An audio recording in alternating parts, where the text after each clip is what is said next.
Again, we're rejoicing, Abba Yahweh, just one more day, Abba Yahweh, that we can lift up our King, Abba Yahweh. Give your precious name the honor, Abba Yahweh. Because, Abba Yahweh, you have done wondrous works for us, Abba Yahweh. And we give it back to you, Abba Yahweh, and our praises unto you, Abba Yahweh. Because of your how what you have toward your nation, Abba Yahweh. A special people unto you, Abba Yahweh. A people that you truly are, Abba Yahweh. For we have no need of nothing, Abba Yahweh. Because you supply all our needs, Abba Yahweh.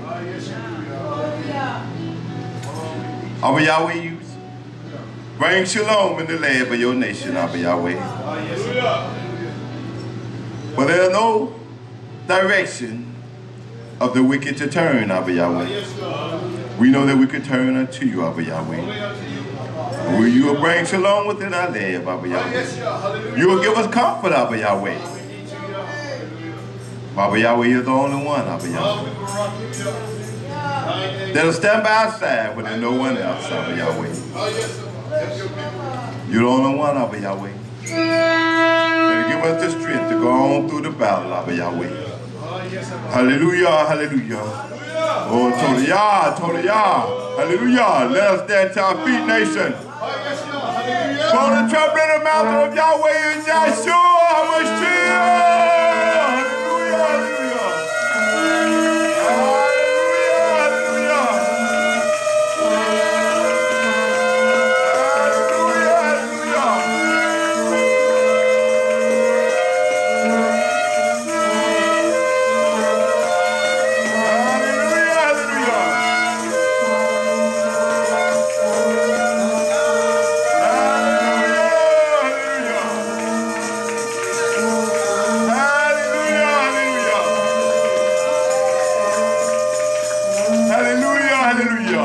Precious Abba Yahweh, which is the Hashemayim.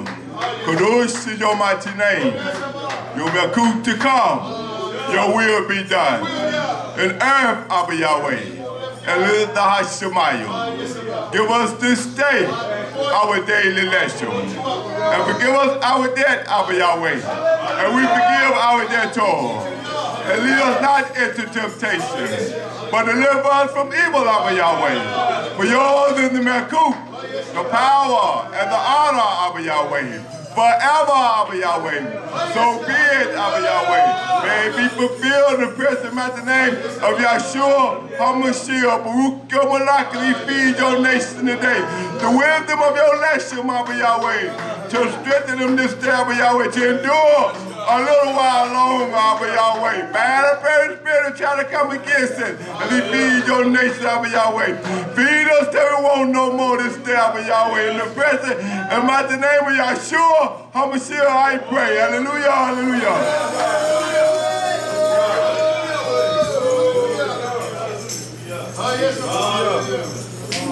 Hallelujah. Hallelujah. For this is the SHABBAT Yisrayah'ale of Almighty Yahweh. We give him Torah for renewing us, for restoring us. He has given us the breath of praise. Come on, Yisrayah'ale. Let us lift our voice unto Yahweh, our Abba.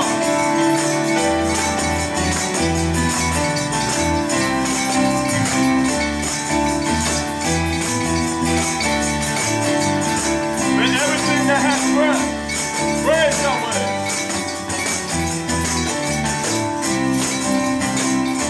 Come on, lift your voice. Let everything that has breath, praise Yahweh. Let everything that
His judgment, His Torah.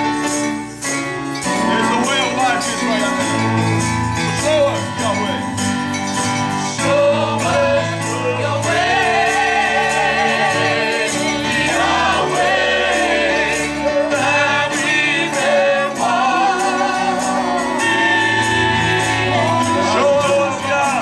Show us your way, Yahweh. We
There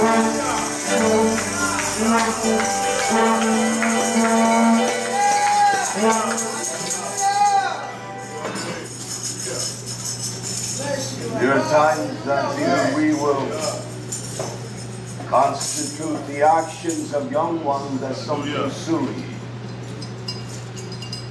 Ask us all the question. Are you silly? Do you do silly things? So we greet to all our friends, our enemies, the precious name of YHWH HaMashiach, and the power, the Choach, the strength of that name to be in our loins today, by the will of our precious Abba. I want to extend a warm greeting.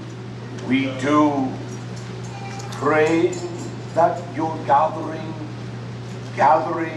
for the last of the feast days have been more than you expected. Great fellowship on the 8th day to renew, refine, define our fellowship from the to make sure that as we were saying, I may grant new me. Not because you have some kind of living body in you. You have the living inspiration, the desire, the compassion of Torah.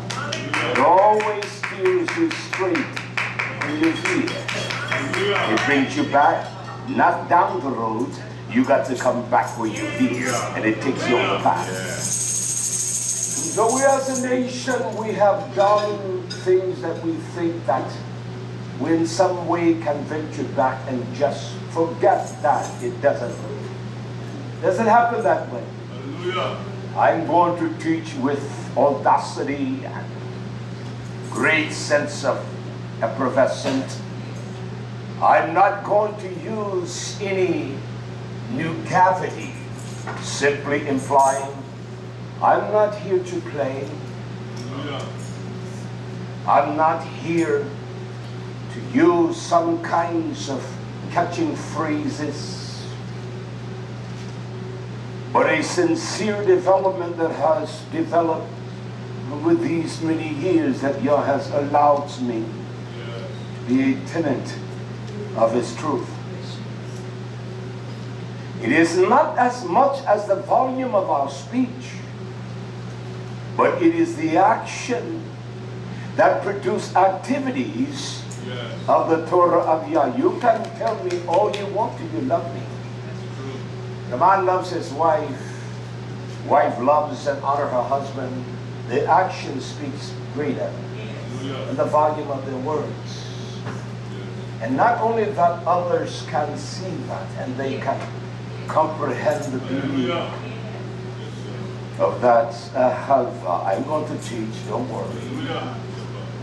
I was telling some, even my friend in the back, we're in this place and this Caucasian woman, she's watching between she and I. So it was not the words that I spoke unto her that she could sense that is so real. There is such a passion there. The only thing I did was, and that spoke more volume and the volume of verbology, one talking. It's our action. I didn't look at her, but she watched us, and I could sense from that moment she began to smile. It's not as much as your verbal assault. It is the action. We had a proverb in my days that actions,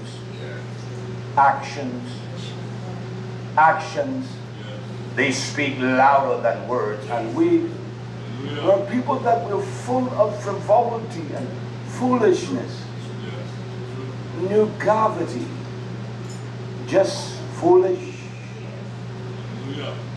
There is not a dedicated devotion to Yah.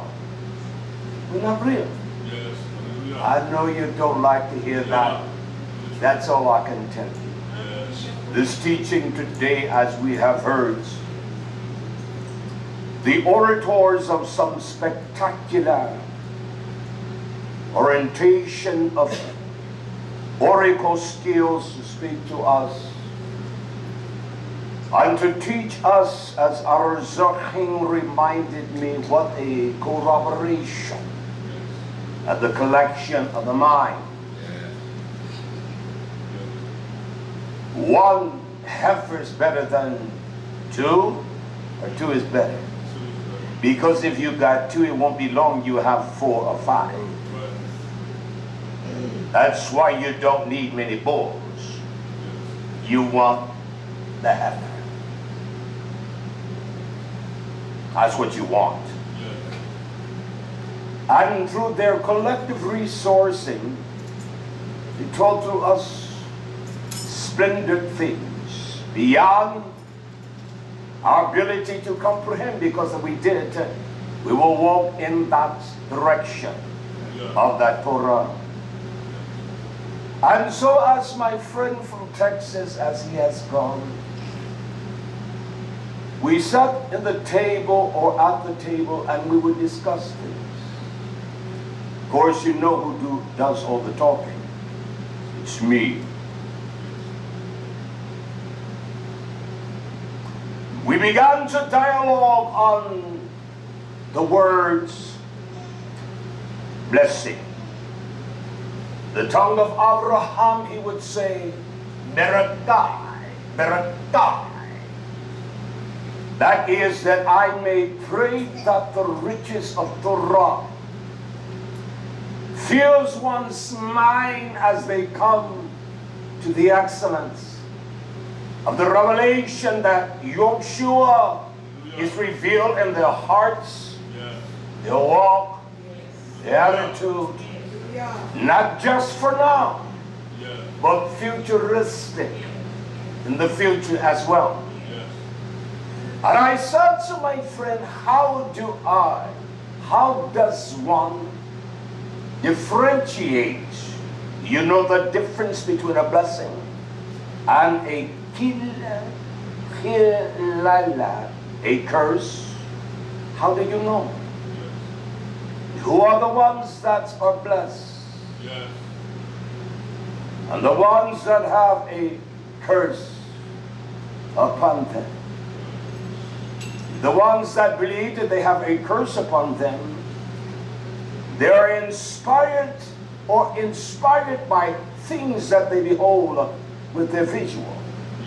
As we were reminded during the past week and the past days, and the Mo'adim of Almighty Yah. And so as we began to dialogue, I said to him, I will teach that on Shabbat. And my friend, I just got up this morning to bring some kind of a constructive teaching for us today. I want to teach us with soundness. I'm not about folly and foolishness. I've never played when I was a young lad. I'm not about the laughter and the foolishness. I'm about the seriousness of truth. And truth must reveal unto us the importance that it may make impact in our lives. Quote, we will sing the song, I'm a brand new me. Hold on. Don't let the lyrics, the vocal phonetics fool you. So we will sing the song, I'm a brand new me, just because of YHWH. Yet the persistence of our ways didn't change from year 1, year 2, 6 months, 10 years. So how are you brand new? How has there been a rebirth? A rebirth is, as we see in the spring, as Arizaki used the analogy, he brought it forth one day with great excellence. How that the bud of life began to press the leaf in the fall of the year, as we see of the tree. Because there is a revitalizing of life in the bud. And it springs forth every year with what? Fruits. Something is wrong. Yes. Something is desperately wrong. Yes. If we as a nation of people do not adhere to the brits, the covenants, berakah, the blessings of Yah. Yes. You can only understand that by going back to the Bereshits, and what establishing, and by what means establishing, and by what manner establishing, and by what words progenerated to establish in the establishment with the blessings of Yah is. Yes. You notice I use the word blessings as, but I use a singular verb, is. Instead of were, instead of was. You will understand that I'm going to teach, if none of you are here, not even you.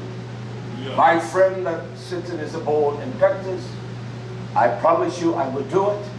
Hallelujah. So I'm going to teach. Yeah. How does one differentiate? Tell you the difference between the berachai or the kil ochel lala, the curses of Yah. Yes. I can only be done in the orator voice of the messengers of Yah, Hallelujah. who spoke this, that it will be written for what? For no other time but for my time. Yes, sir. My time. Yes. Your time. Yes. We may understand the great mysteries of Yah. Am I blessed? Am I cursed? Let me begin here in Bereshit. I want to begin first of all, and I want to close with this same verse. Hold that in Bereshit. I want to begin here in Tehillim. Psalms chapter 3, one verse I want to read. This is the illustration of this one verse. It says, Dawid, in the momentum of great desire of understanding through all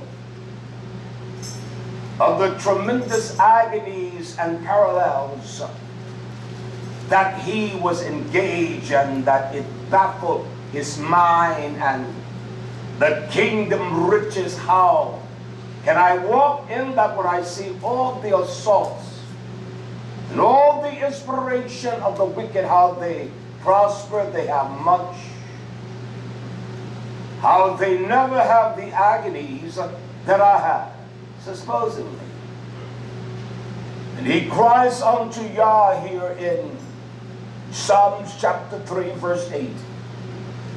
He identifies YHWH. YHWH. He says salvation, the great power of deliverance, may I impose, is not going to come by philosophies or religious dictions or action. I was thinking as we were singing, I said, you know, yeah, you see all kinds of philosophies and philosophers, and there's one thing that is common among all of them, and that I thought, they really don't give a damn about one another. You look at Christians, they don't care, they resist, they oppose, they have disdain for each other. You look at those that are of philosophical strengths of connection. They don't care for each other. They don't want to be around each other. They don't dwell among each other. And those groups or religious factions that do, they take advantage of the people. You have the Hindus or the Shiites. And I said, wow, there's one religious group in America I can speak for. They'll call the Muslims. We live with each other. They will buy houses and rent together. They will look after each other. They will open the stores. Whether you're Shiite or Sunni, whether you are Orthodox or you're Moderates, that is the truth. Yes. They live together in conclaves in the large cities. I don't see the Hebrew Israelites doing that. They will have communities of the complexes of buildings that they all, that are Muslims, they live among each other. And they check on each other consistently. And they give the assistance to one another. Christians don't do that. The God-thumping Jesus, devils and liars don't do that. There is only one people that can do it. And that is the nation of true Yisrael. You despise your Achim, your Chulin. You're not Yisrael. We're going to show you the blessings and make the differentiation between the curse, all right? Dawid says that the Yeshua, it is the substance of our Abba. It belongs. It is in his possession. It belongs to Almighty Yah. It's not, does not belong to you. There is no man, no woman can venture unto Almighty Yah. He has a process of drawing us. Yes. No man can come unto the Abba unless he draws, unless he put the hook in the man's he draws the man unto him. Yes. It's not my mother's prayer that drew me. It was not even Raphael's prayer that drew me.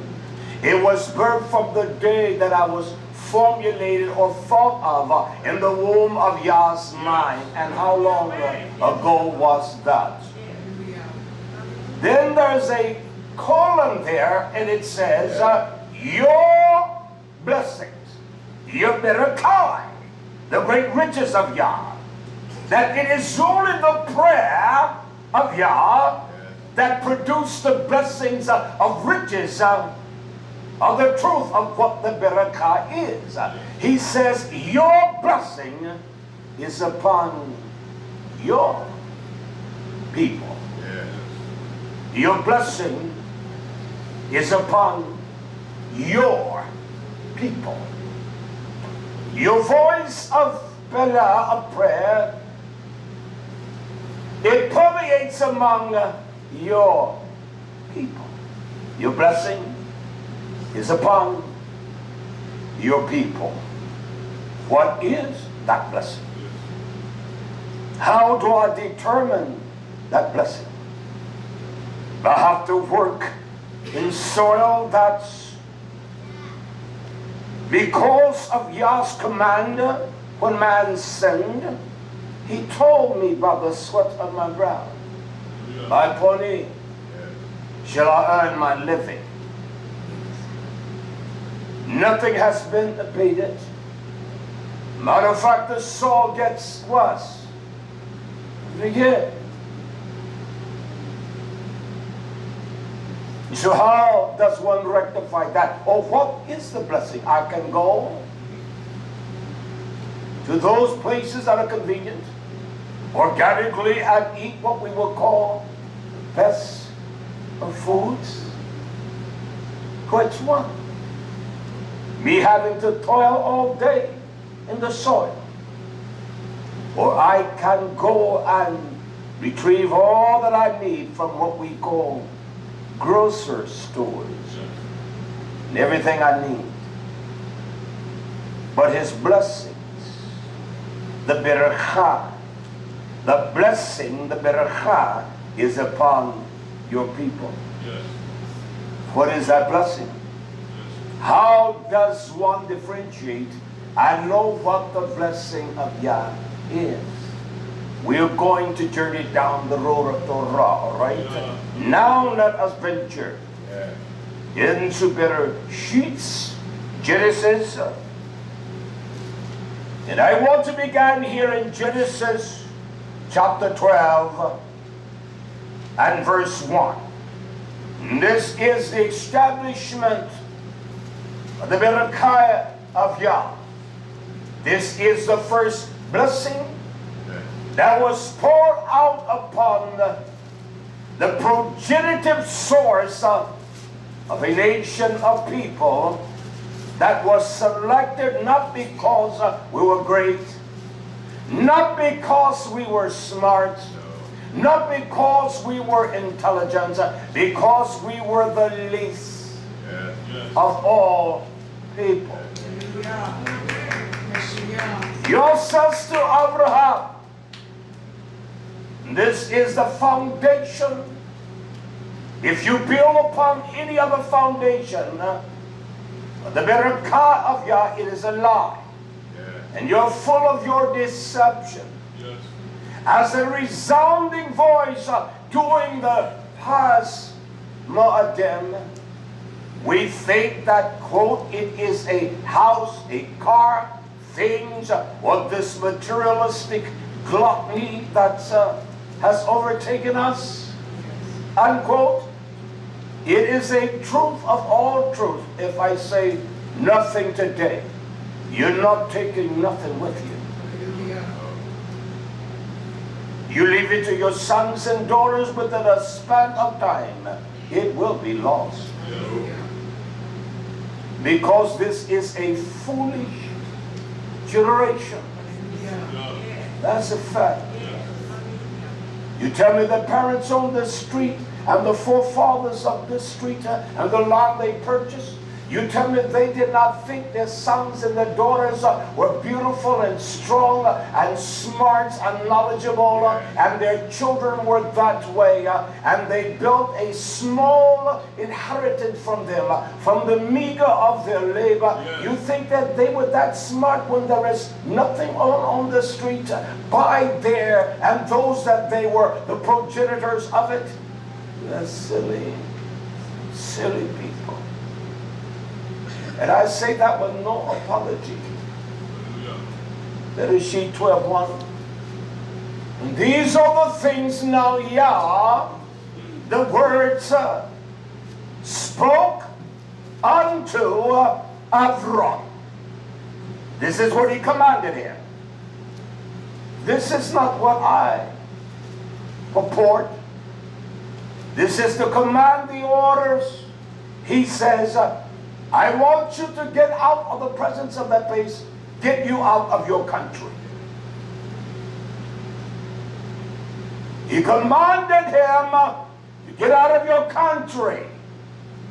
And then he says, comma, statement that stands alone. And from your milati, from your country. That's what he commanded that man. It's amazing that if kindreds know you got a little money, everybody's going to beg you till it's gone. Oh, that's a fact. Yeah. Don't be silly. Don't take this personal. You should take it personal. Yeah. He told him to get away from your kindred. I want you to get away from the identity of your father's house. One that was a thief, a liar, one that promoted the power of his gods. Yes. Until his son says, damn your gods. You protect them and they can't protect you. Your Baptist God cannot protect your sons and daughters. The lies we have put in our children cannot protect them. Yah says to him, you can continue in this way, Abram. Get away from it all. And I want you to get so distant that you will not be reminded of it. I'm going to preach. Show you what the book says. I don't care what you think, how you feel, how you like it. It makes me no different. But this is the instruction he gave to him. Hallelujah. Hallelujah. He says, I want you to go into the land whereby I will open up, I will show you the land. I will reveal you unto you the blessings of that olam, that place that I shall grant. There's a colon there, isn't it? Yeah. Yah doesn't need punctuation when he speaks.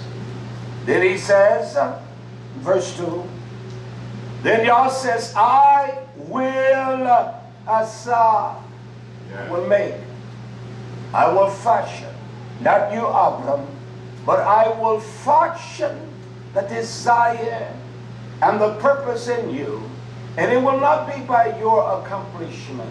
Yes. It will be by mine. Yes. Not only will I fashion it in you, but I will accomplish it. What does that imply? The word, the Torah of Yah is what fashions us. It breaks down the middle walls of partition. It breaks down your damnable evil ways. It breaks down your skullic, vile ways. He must do that. And then he began to accomplish, beginning with the chief stone. And that chief cornerstone and that chief principle is the revelation of Yeshua HaMashiach. Listen, people.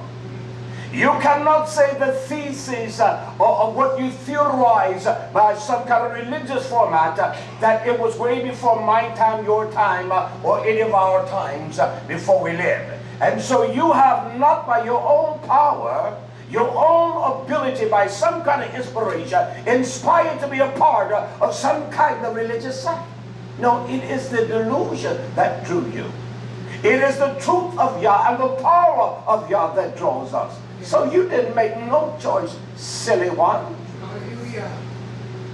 Can I show this example? How many men have made choice of wife by looks, by emotion?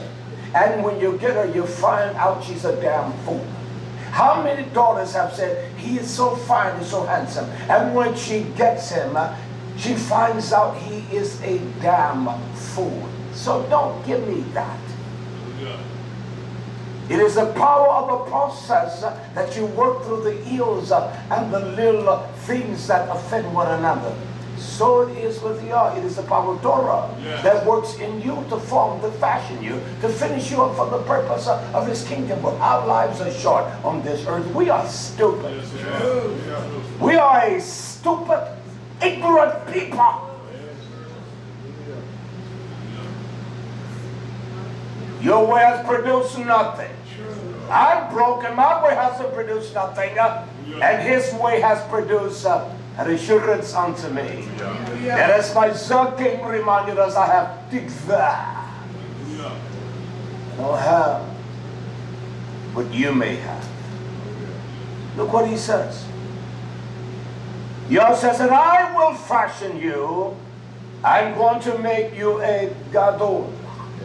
Now I want to define that by the emphasis of the Hebraic language from the tongue of Abraham. It means that you will be distinguished. You will be a distinct man. But it says distinguished man. You understand? We don't fashion ourselves like others. We don't look like others, but we are very distinct. We are very distinct. I don't care if you're that tall or tall as this building. It makes no difference. He said, this is what it means, Gadol. You shall be a distinguished man, and there shall be intensity of your beauty, your strength. I'm talking about Gadol. I'm talking about Gadol. Yes. You shall be one of great value and importance. We're always trying to show ourselves as though that we're important. Yes. We're always wanting to make ourselves important. We always think that we got an important suggestion. We always want others to think that I have more of the knowledge more important than what you have. And that one doesn't possess a damn thing. It is the power of the exercise of that knowledge. And that is what makes us distinct. We are distinguished. We don't talk like others. I don't look like other men. And you can say the same to me. I don't care if I was that tall or if I was 6'5" or 6'2". It makes no difference at all. I am a distinguished man. My present is distinct from other men's presence. I don't look like them. I don't walk like them. I don't carry myself like them. That's a fact. He said, I will make you a gadol. I will make you a great what? I will make you a great nation. He used the word goy, but I will deal with that as I teach. And then when y'all use the word berach and berachaya, they're used in most places in Torah in conjunction with each other. In essence, I will barak you with the berachai. I will bless you with the blessings of Yah. Yeah. I will bless you with the fortitude. I will bless you with the blessings of the fortitude. They use simultaneously in the order or the context of sentences or the construct of the language of our forefather. Yes. That's how it's used. And to understand that, you have to study a little of the grammar, of the form, and understand the power of words. Yah says to him, you shall be a great nation. There's a comment. Yes. And I will brach. You see what that says? B-L-E-S-S? Yes. He says, I will bless you and make your name Gadol, and you shall be a blessing, a berachai. What does that imply? You shall be a gift. You've never heard the phrase Amaji, a mother in the dining hall or with a daughter, and says to that one, or a son taking care of his aged father, or just some simple thing. I've heard them say, you are such a great blessing to me. You never heard that? Yes. Have we become so lost in each of our own corrupt ways that no one is a blessing to you? I was telling you how they would say, quote, I just bless God, I thank the Lord, because you're such a great blessing, unquote. You don't even hear that in the vernacular today. You don't hear the young ones say to the elder one, you're such a great, I bless you. You don't hear daughters say to mothers, I bless you, mama. You have blessed me if it hadn't been for you. If it hadn't been for you, Daddy. It is lost from our speech. Oh, I'm going to make sense. Yeah. You don't make sense because you're corrupt. Yeah. Yes. And you're evil. You do evil things. Your actions are evil. You know, when people do things that are evil, that's a sign of one that is corrupt in the inward parts. Yes. The belly stink. I don't give a damn who you are. Yeah. Whether you be young or old, it makes no difference with me.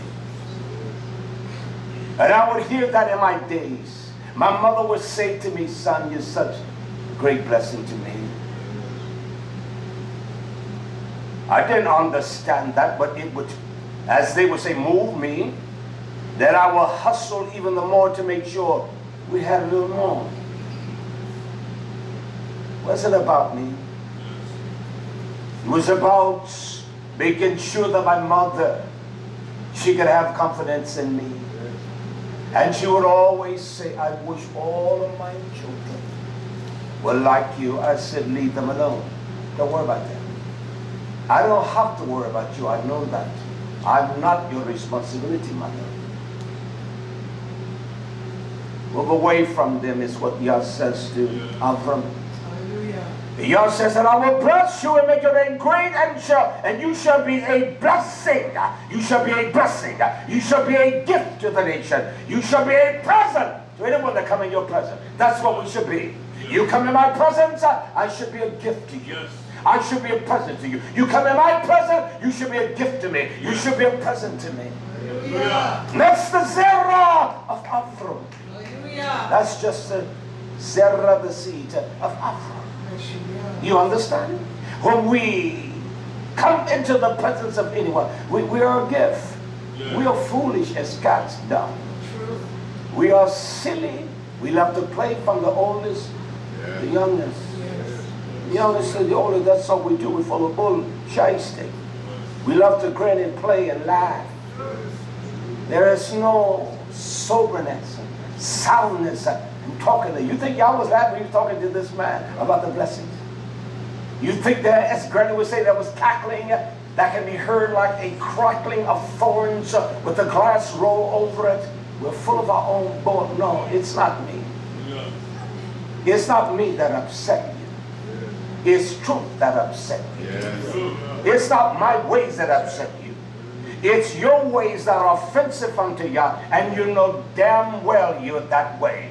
You can hide, but this Torah is going to find you. I don't care if people don't like me. I mean that. It doesn't bother me.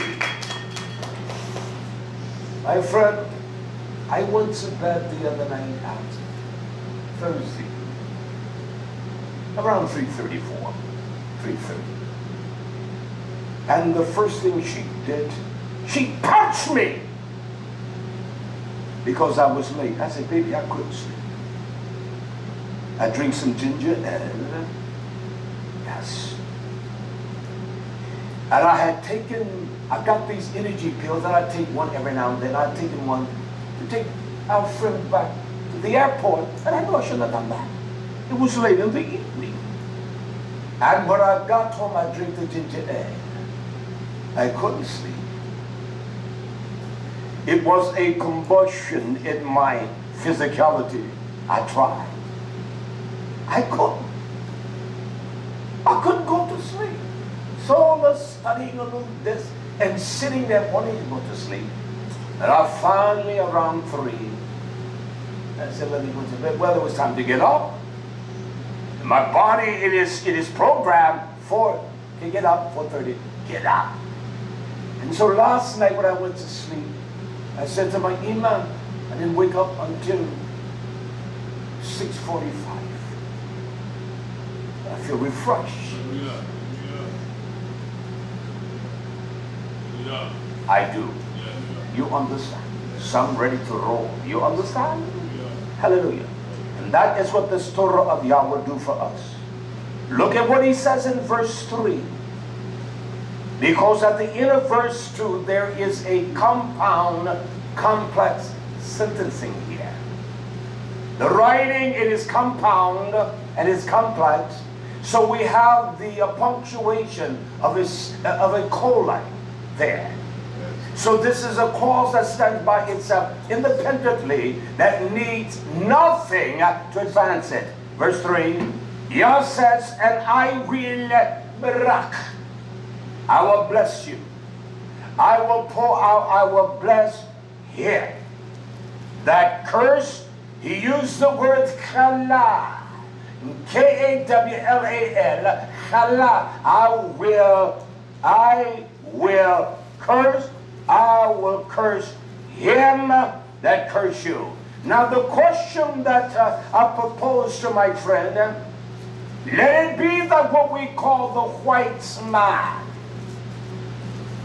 is Esau, of the seeds of Esau. And his brutality and the violence of his ways has been a great burden upon me as a son of Yaakov. That's your question. To look at him, to look at me. What you identify with blessings, is he blessed? Did he curse the nation of the people? Is that one that you call Esau?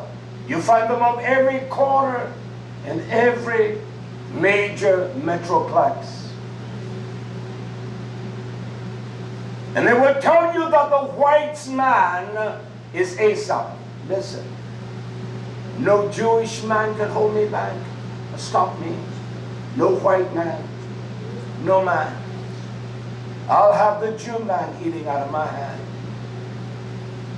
I have the white man showing me the greatest of favor. Yah says, undoubtedly, let me read it again. Yah says, and I will brought them that bless you. Well, he was talking to Israel. That's a lie. They would travel through different lands, and the nation, the Amorites and those, will let them through their land and take food. And Yah says, because you did that to them, I'm not going to destroy you. I'm going to bless you. I'm going to look after you. So that's a lie. That's a lie. It's a fact of the matter. They will go through strange places like Abraham, and this is that man's wife. And he blessed Abraham, didn't he? Did he not bless him? Did he not bless him? Did he not bless him? He was trouble in his tree. Yah says, I'm going to kill you. He gave not only Sarah back to her rightful place, but he didn't let them go away empty. He blessed them. Same thing with Israel when they came out of Israel. They came out with abundance. Rabah.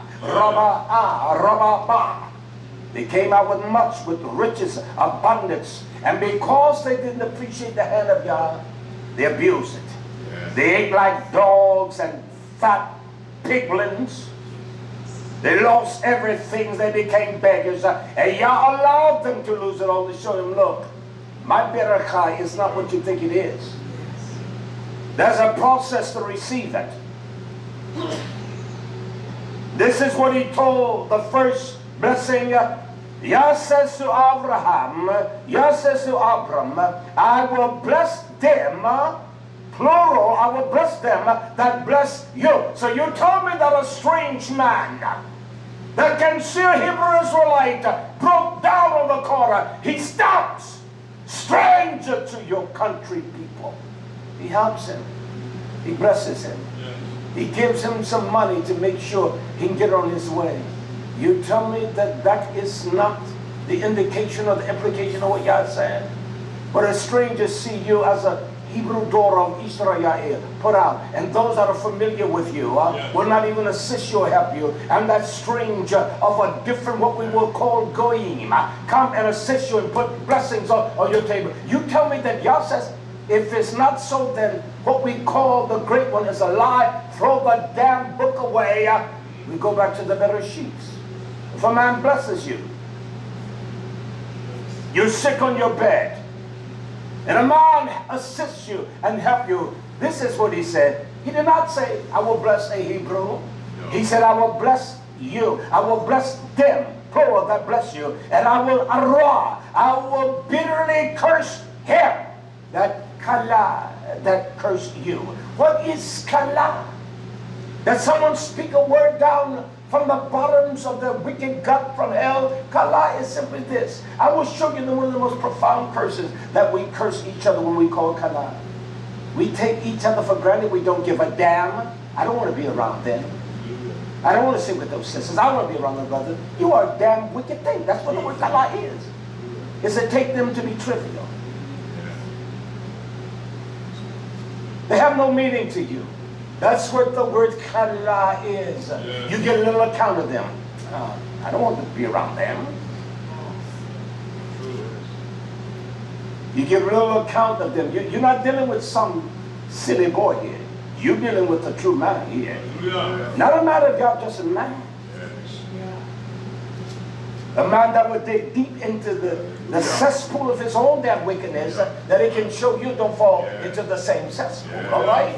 And we are stupid as hell. We're dumb. Let's examine the words. Kala. Yah says, those that say, oh, look at that little in-law. Yah says, I'm going to curse him. Do they on every corner call each other that? They call themselves Hebrew Israelites. And they don't realize how they cursing. I will show you what a kala is. My mother said to me, you ain't worth a damn. You'll never be nobody. You'll never be nothing. I was saying to my distinguished friend in the back there. Yesterday I said, my friend, if it had not been for Ibn Raphael, I'll never forget that day. I was downtrodden. Because all of the volume of the words my mother said to me, and the way it had impacted me. My Yeshua says to me that day, Cole, you can do anything. Baby, we don't even have money. I can't even drink out the dinner on my money. She said, there's nothing. You're so bright. You're smart. I impress you that much. She said, there is nothing you cannot do. Yeah. And boy, that was the kick I needed. That honesty, that truthfulness. Why? Yeah. Because she saw what I did with nothing. And I was running from young.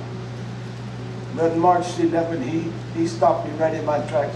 See, there are you that say we have been rebirthed. You can't even tell the date that was a transformation. That day I will never forget. It is infamous in my mind.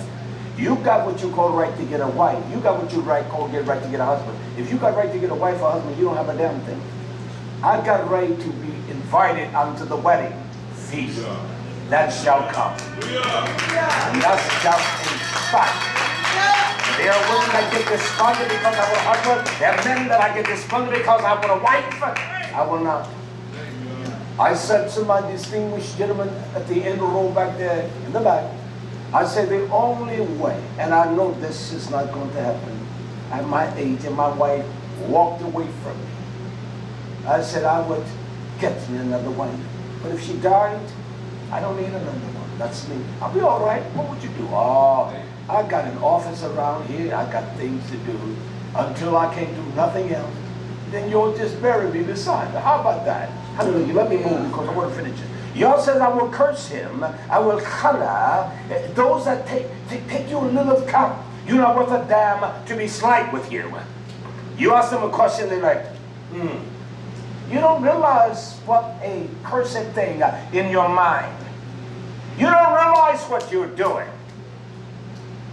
You don't realize the damnation. You see, we think we know what words mean, and we don't know what they mean. You want to challenge someone like myself that will, as Zod King said, there was a cooperation between us. We looked at verses, we looked at it. Nobody told them what to say. We looked at things.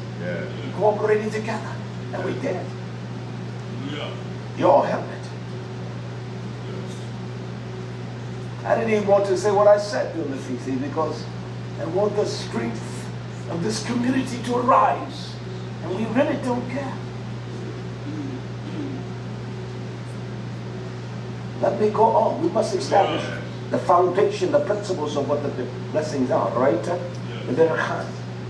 Yah says this, and there's another account of a colon there. And in you, in Avram, in you. Now, if he used the word chol here, show all the families of the earth. He used the words Adamah. Adamah. He doesn't use Olam or Eretz. He used the words Adamah. And I will show you. This is what the words Adamah means. Ground. When you farm. When you plow the ground. Ground as in earth. The visible surface. Whole inhabitants of the earth. Not some. Just because of you, Avram, shall all the families, the grounds shall yield forth those potatoes. We didn't grow the potatoes we ate the other day, yesterday. We did not grow them. We purchased them. I went down to David here at the farmer's market. I've known for 25 years. We didn't grow them. And he said, because of you, Avram, shall all the families, shall the ground of the Adamah of the earth shall yield fruit and abundance, and it shall grow. Why? Because of you. Because of your hand. Because of your integrity. because of one simple thing. Just one thing. One thing. We'll get to that. Show all the facts. Yes. We're going to deal with the perspectives or the aspects of the word all in the Greek vernacular and the English. We have the blind trying to lead the blind. Yeah. We have stupid, dumb old men thinking they're smart. They will never open up the Torah and say, let's look at this. They just talk. We have silly old women that will never open the book. That will never sit down and exact anything from the book to strengthen anyone. They're silly, they're foolish, they're immature, and they're full of jive. That's the way we have been nurtured. You only get upset if I'm talking to you. Yeah. If it's anything it should perform in us, it should revive us. I'm going to press on whether you love me or not, all right? I will curse them. So have we been cursed by, quote, the Edomites? They curse us, they speak trivial of us, they do us wrong. Then what is their curse? What? That is never talked about. Come on, you damn fools out there. What is the curse of the Edomites? Have they cursed us? You say they've enslaved us. The Edomites now, they have done us wrong. They have raped our women. They have put us in the ghettos. Tell me what that curse is. Did y'all lie here? Did he lie here? No, he didn't lie. Yah says, I will curse them that curse you. And I will bless them that bless you. Again, the analogy of poor Hebrew Israelite daughters with 4 children. And someone bring bread to them. I don't care what is done in the name of God or anything, that makes no difference. But if someone bless them, if someone feed them, someone is kind to them, someone put them in a place to stay, someone do that for them. Yah says, because they did that, I will bless them. Just because of that. Yes. Because they know that there is something about you that taught their hearts and made them move. And when they would have moved for no one else like that. This is a stupid generation. We have been taught by stupid individuals that are dumb and silly and foolish. We are convinced by their saying. We're going to deal with that aspect. If the white man, damn the white man, I defend no man, I defend truth. Damn the black man and this false deception of what you call Hebrew Israelites. Was Abraham an Israelite or just a Hebrew? You know what he was. Yes. Abraham was a Hebrew. He was not an Israelite. And if he was a Hebrew, how did one come out an Israelite out of his loins? Just by Yah's election. Yeah. This is stupid concept, falsehood that we've been taught. Abraham was not a Israelite. His son Yitzchak was not one jackass. Yeah. Only the loin of that one, Yaakov. Do we see the identity of 12 tribes? And it was all of them that sold that one into slavery. Yeah. How are we gonna? My friend, my distinctive friend in the back, he's getting some stuff done for me. I like to prove things, all right? Yeah.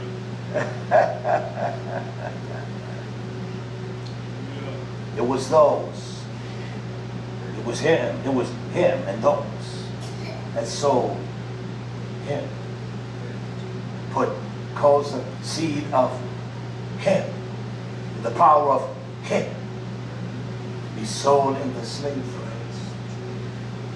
Let's get it right. That does not qualify this transatlantic voyage of the people of our hue. No. And let's get real, all right? Yeah.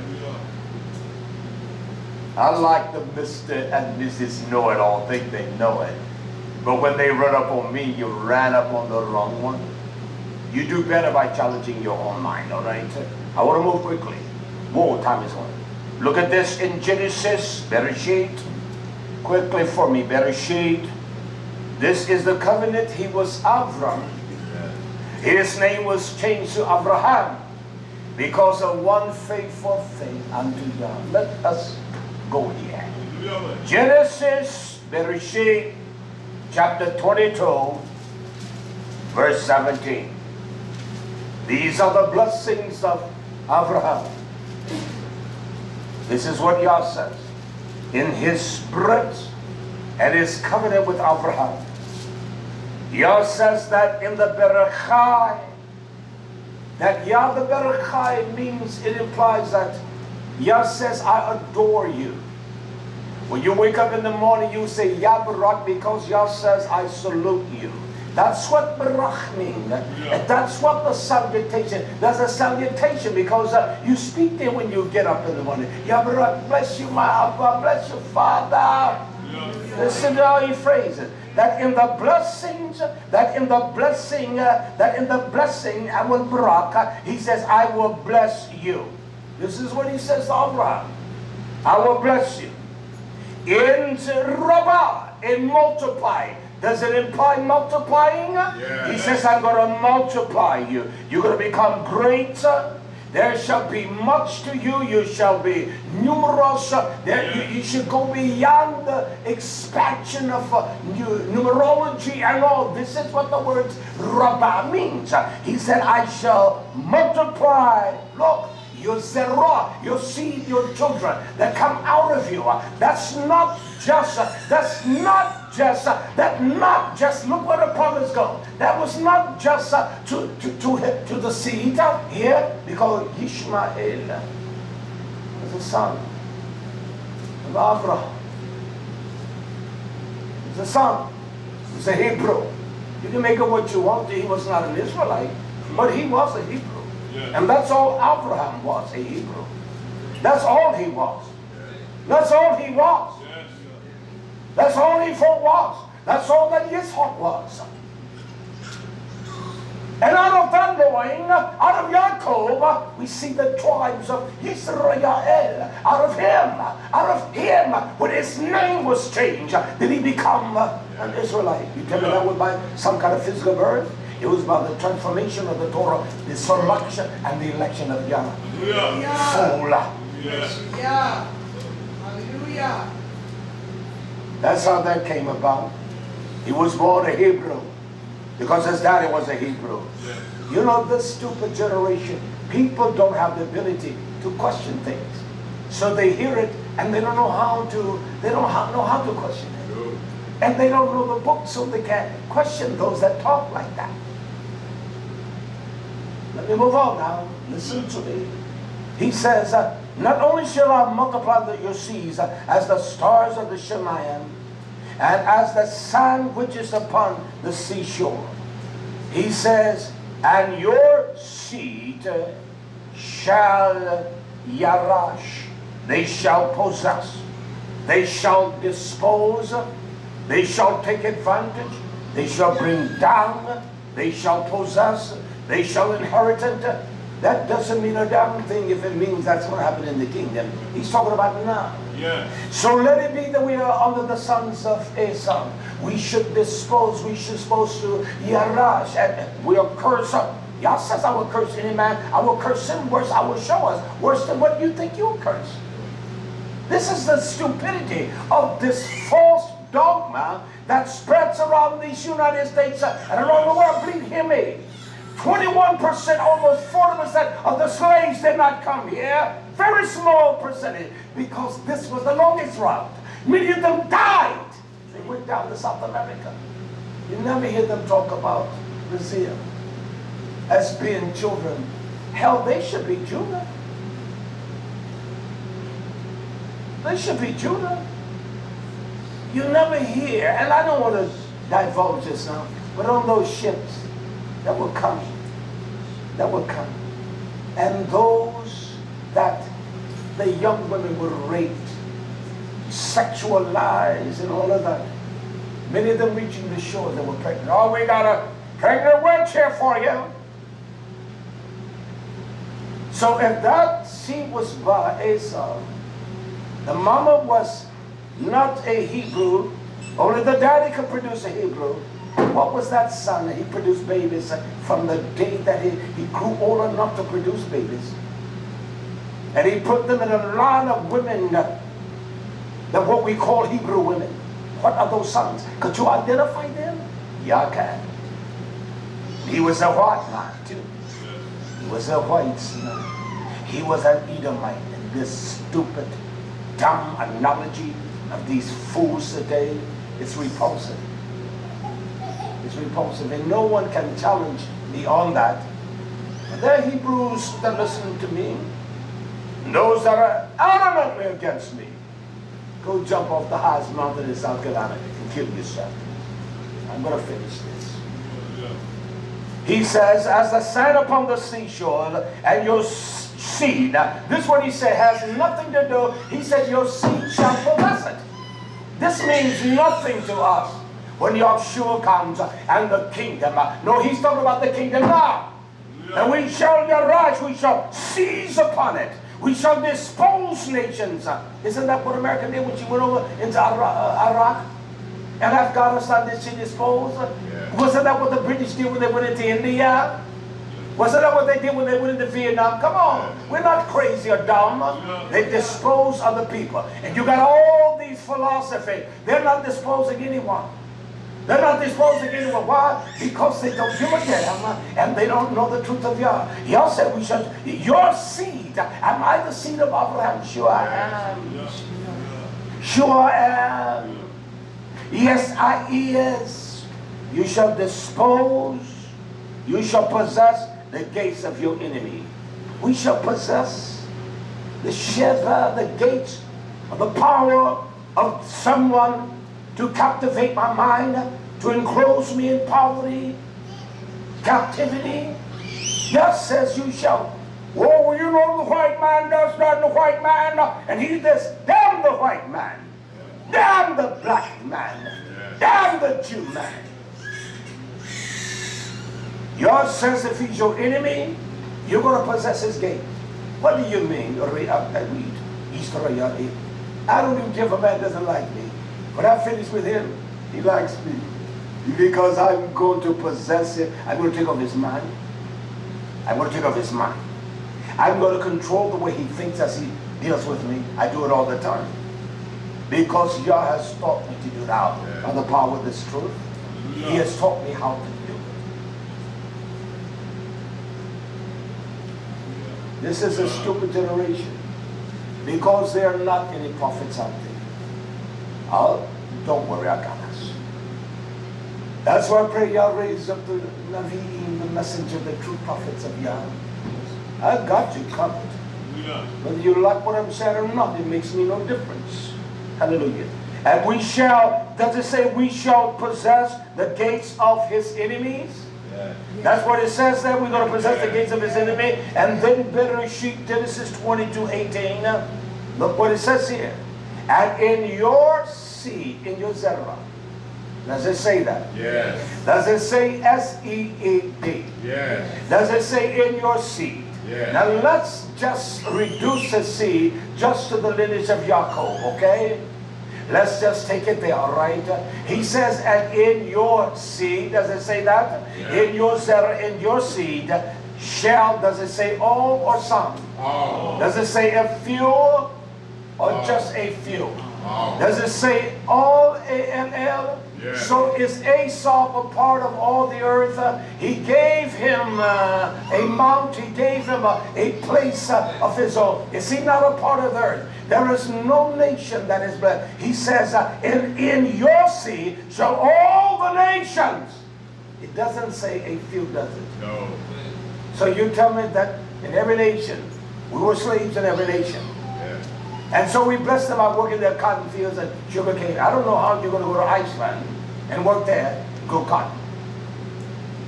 I don't know how you're going to Russia as a slave. I was told to hear me. I don't know how you're going to Russia, be a slave in Russia, and you're picking cotton. There ain't no grow cotton in Russia. I don't know how you're going to venture down to Siberia. You will produce babies. And yet Yah says, and in your zerah, not might, shall, and affirmation, he confirms everything. Shall not some, does he say that? All the nations of the earth, he used the word berach.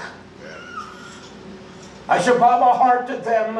I shall listen only because of you, because he will bless any people that bless his nation. I don't give a damn if you're a dog out of the bow wow, dog pound. You're blessed to them. That's why you do right by all men. That's why when you meet a stranger, because some of us have entertained the Melachim unawareness. Now, you're not going to entertain one smoking no dope and chewing no dope in his vein. You have done people wrong because they're white, they're black, they're brown, and you think you're a smart jackass. Yes. Yeah. That's why we got to be careful how we deal with people. Yes. Because we have entertained the Melach, the messenger, those that will speak a word of strangers, otherworldly because of our stupidity and these dumb feces that we've learned. Listen, I say this. Slavery did not start in 1619. People don't even know what that means in America. Slavery began before then. In 1502, I'm going to bring it all up. I don't want to get away. I'm going to teach on this thing. Yes. Yeah. And you're just nothing but puppets repeating what you've heard. You can't go anywhere and show me any kind of historical elevations of nothing. You can't even tell me one book to read. That's how stupid this generation is. Listen to this. He says, shall all nations of the earth be blessed? Why? One thing I told you. Because you have obeyed my voice. That's how you bring a blessing. See, there are people that what they call feelings speak to them, and they will bless the nation. There were those that under the Great Depression and crushing of a people of my hue, their white boys and white gals would give their lives for them, and they died with integrity. Yes, they did. And it wasn't because, quote, they knew a God, unquote. It was just a conscience that this people, what have they done? They've been abused, they've been subjugated to the most violence of different attitudes toward them. They've been hanged, they've been killed, they've been burned alive. And they gave their lives in that. God says, I will bless them. I will bless anyone. If it's a damn dog, the rich man and the poor man died. Yeah. Lazarus sat there at the gate. They had nobody not one Hebrew. They called the Syrophoenician woman a dog, wasn't it? Yes. That's what the Hebrew Israelites call her. What came and licked him? You all know, sir, I'm loved. A dog licked. These are stupid individuals. Yes. They need to be retaught. You listen to me, you're in trouble. It's going to be hard for you to hold on. Your thesis is a lie. Yes. I will bless any nation. Why? Because Abraham obeyed God. Yeah. He gave the most ultimate sacrifice, the offering that he was willing to give. How many of us are willing to give that same kind of offering? Zabak, or I'll do this sacrifice. How many of you are willing to impel the lust and the affection of your flesh? That's the problem. That's all that offering represented. That you kill off you and you die out. There's nothing more appalling to me than a weak, effeminate man. I hate men like that. Yes. That's an effeminate spirit. Women do that. Children do that. There's nothing more effeminate and vile than an effeminate man that you can see his expressions in his face. I get mad, I just look at you.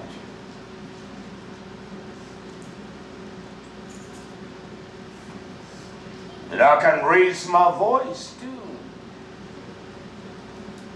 Yes. But I don't go in no gyrations. I will draw the sword and cut your gut out. There's nothing more despicable and emotional That's punkish.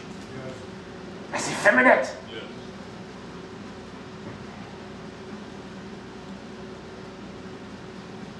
I don't care if you don't love me. I don't care if you don't like me. I really don't care if you don't care. I care for his nation. I'm not going to let you, anyone, destroy that. If I don't let her, you're not going to do it. You're not going to do it. I gave her the teaching with the fellowship. She couldn't come up with that. But I did. I know what the daughters need. Yes. And we have tricked ourselves with our damnable corruption. We think we're nice. We think we're sweet. You're full of your good. Nothing get past me. Whether I'm in the world or in the secular sense, even if nothing get past me. I'm a student of life. And the only way you learn about life, it must be by observation. I've learned everything in life by observing others. I learned how to swim. Nobody taught me how to swim. No one from the first time I got in the pool, I could swim. Nobody taught me how to play basketball. I would just go watch. Shoot, nobody. I didn't have no coach teach me how to play baseball or run. Nobody taught me how to build. I will watch. I have the intuitiveness to watch other men. I watch them. Wow, how do you do that? Okay. We must watch and wait. That's our problem. We don't know how to watch. And the reason why, because we have polluted ourselves, we know everything. Yes. We become that stupid. It's almost like, Mom, I know how to cook this. Let me bake this. She always tell me, let me and my friend bake that. Let us cook this. I said, just watch me.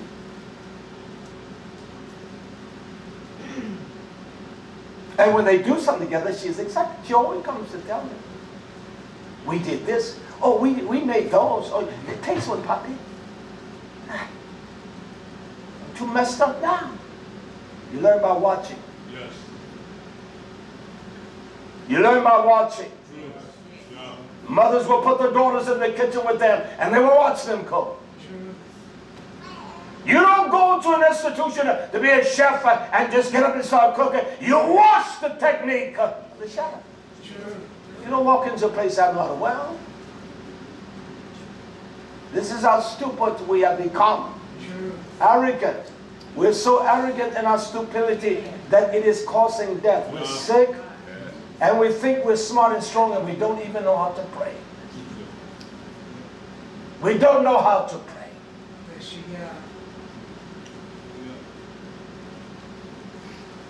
Because you have blessed my people, I will pour this covenant blessings upon you because you have obeyed. It begins when we obey the voice of Yah.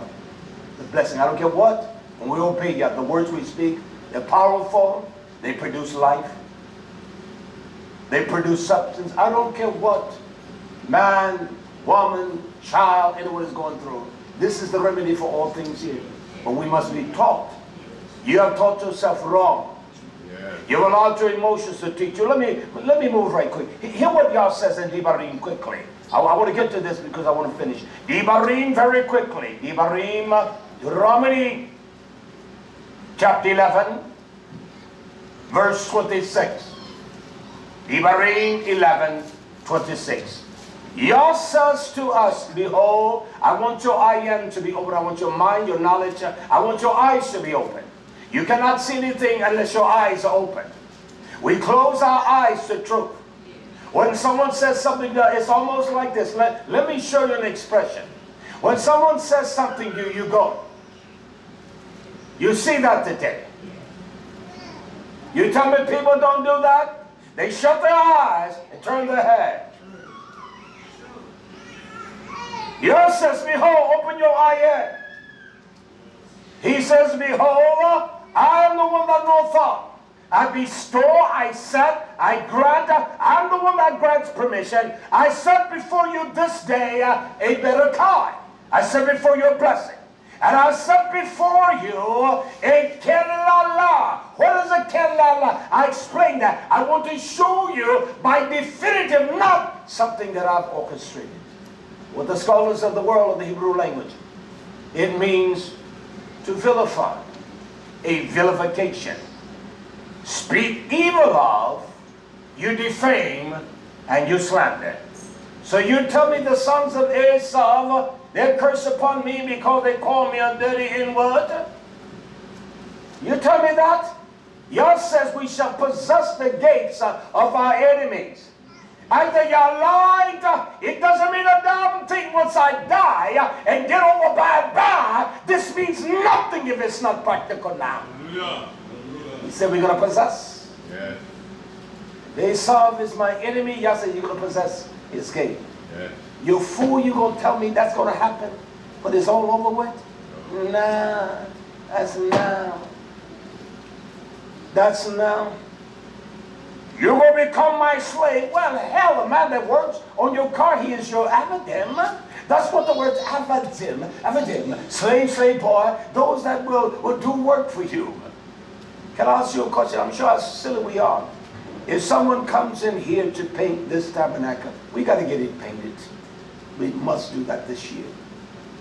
Any painters out there, give me a call. You're going to come in here and tell me what color you're going to paint this? Or you're going to paint it the color? You're going to do it? No, no, hold on. No. You're going to do what I tell you. That's a servant, isn't it? No, no. He can't bend my rules. He has to do what I instruct him. Not only instruct him, but I command him. Yes. He doesn't go on that job and do what he wants. No, this is the best thing. No. He's a servant. That's why no man can serve two masters. He's going to love one and hate the other, or he's going to hate the other and love one. So we must understand how words are defined. And we got dumb, stupid men trying to teach, and they don't have the ability to do it. Let me proceed, all right? Yah says in Devarim, behold, I set before you this day blessings and a curse. That's what he says. And so the curse is a kilala. It's when someone, Yah says, I set before you, that it's almost like there's someone walking down the street, and everybody knows it, but she ain't number the hole. Look at that dirty slut. Oh, I'm walking in the community, that's so old Dave Roberts, he ain't number the jive clown of a turkey. So if I allowed that to penetrate my mind and to bring me under that captivity, I would think of myself as a jive turkey. And so I would promote that image and I would be a clown. So I laugh with everybody because that's my image. And those words have taken effect in my mind and power. Yah gave me words say, I shall possess the gate of my enemies. Yeah. Now I've taken that over anything else. I shall put it, no, not in the kingdom. No. This is going to be an earth that is a brand new earth. It's going to be revived. Talking about now.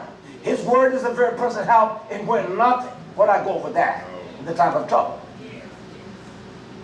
You say men do not qualify speech. They don't know how to. So the word killala, or the killah, someone speaking evil of you, not my word, they defame you. You never slander anyone, huh? When you do that, when you speak a slander on someone, you're just cursing him. Well, you know, Riak Dawid down there, he ain't fair. See, that's a slander. It's a lie. It's a lie. Ima Rafe, you know, that's a lie. It's a lie.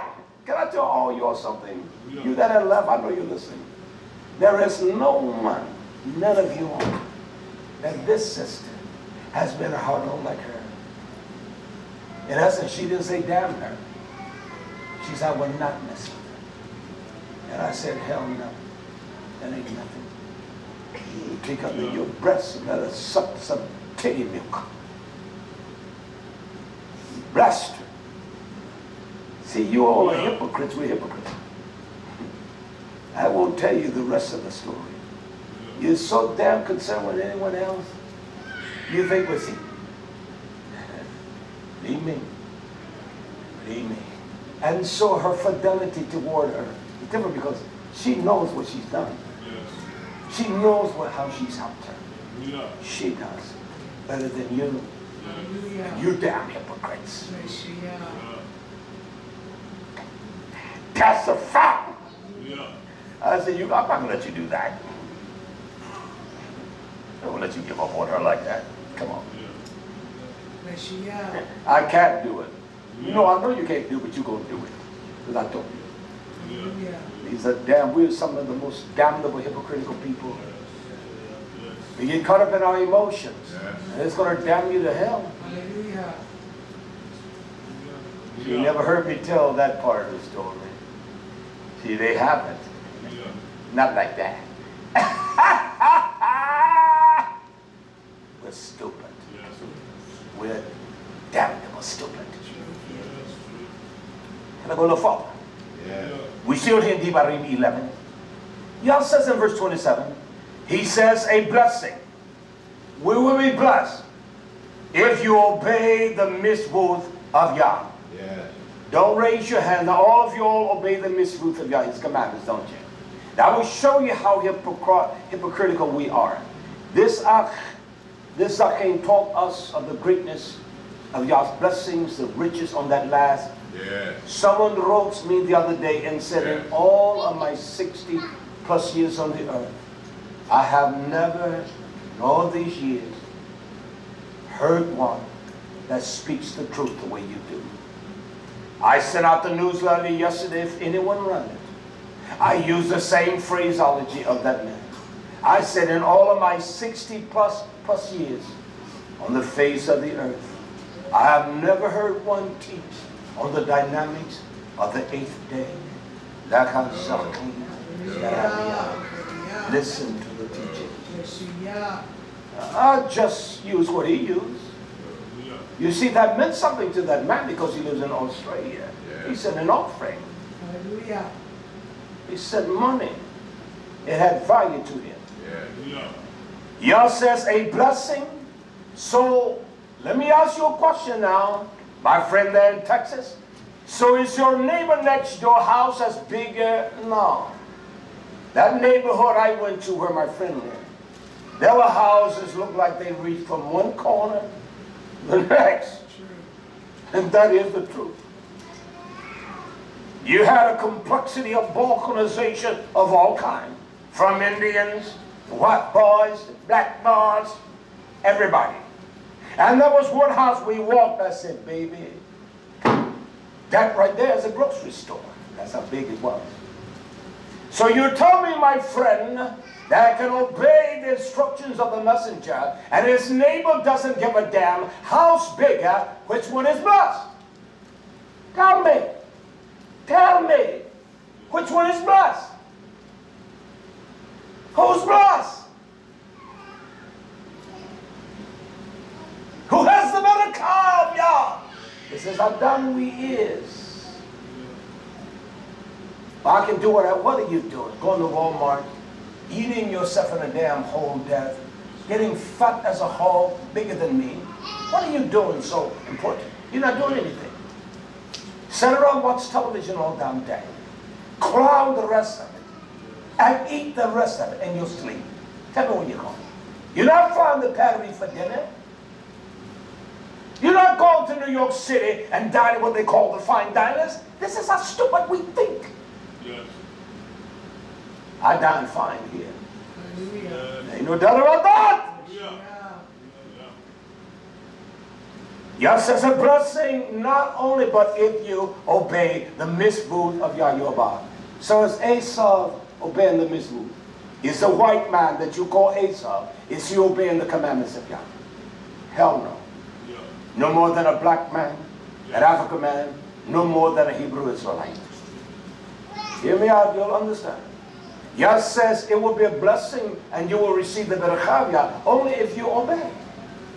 Only if you obey. So how do I differentiate between Esau's blessings, or what do we call a blessing, and what you're inspiring of your aspiration is to get a big house, to own a business, and to have your own money? Is that the blessing? Is this what Yah's talking about? Is he talking about that? What is he talking about?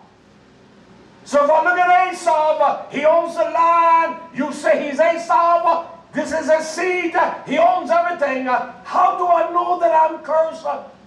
And y'all said I will curse them that curse you. How do I discern his cursings?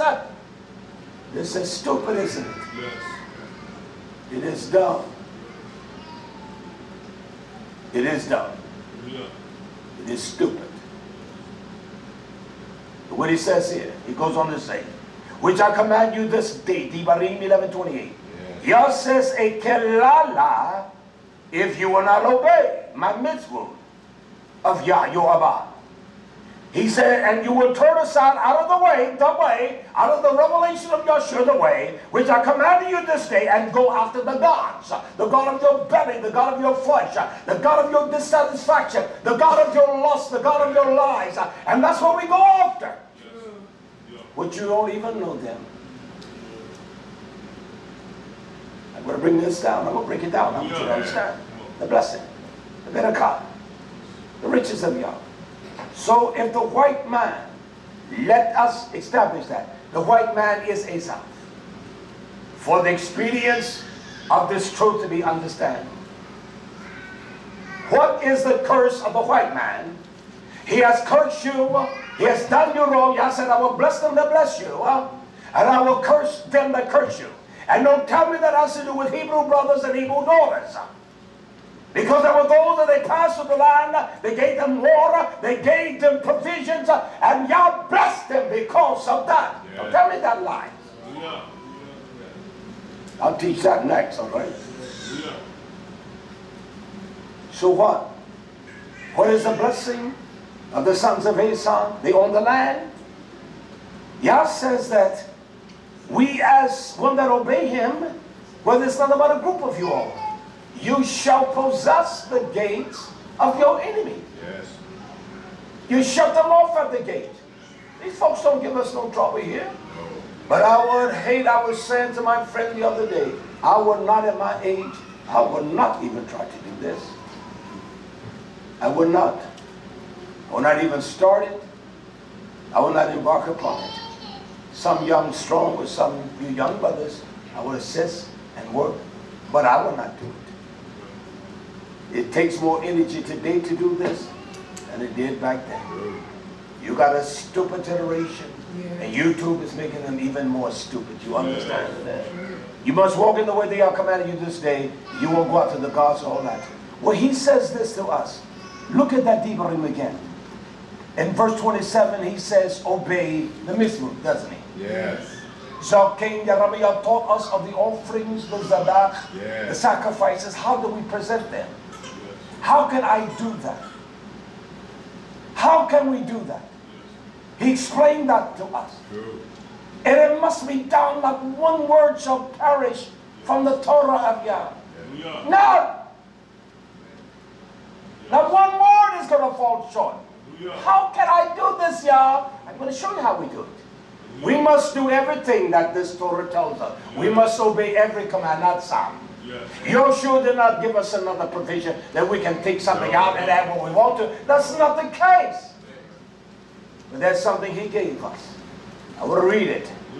I want to show you the power of Yah's mitzvah, the commandment.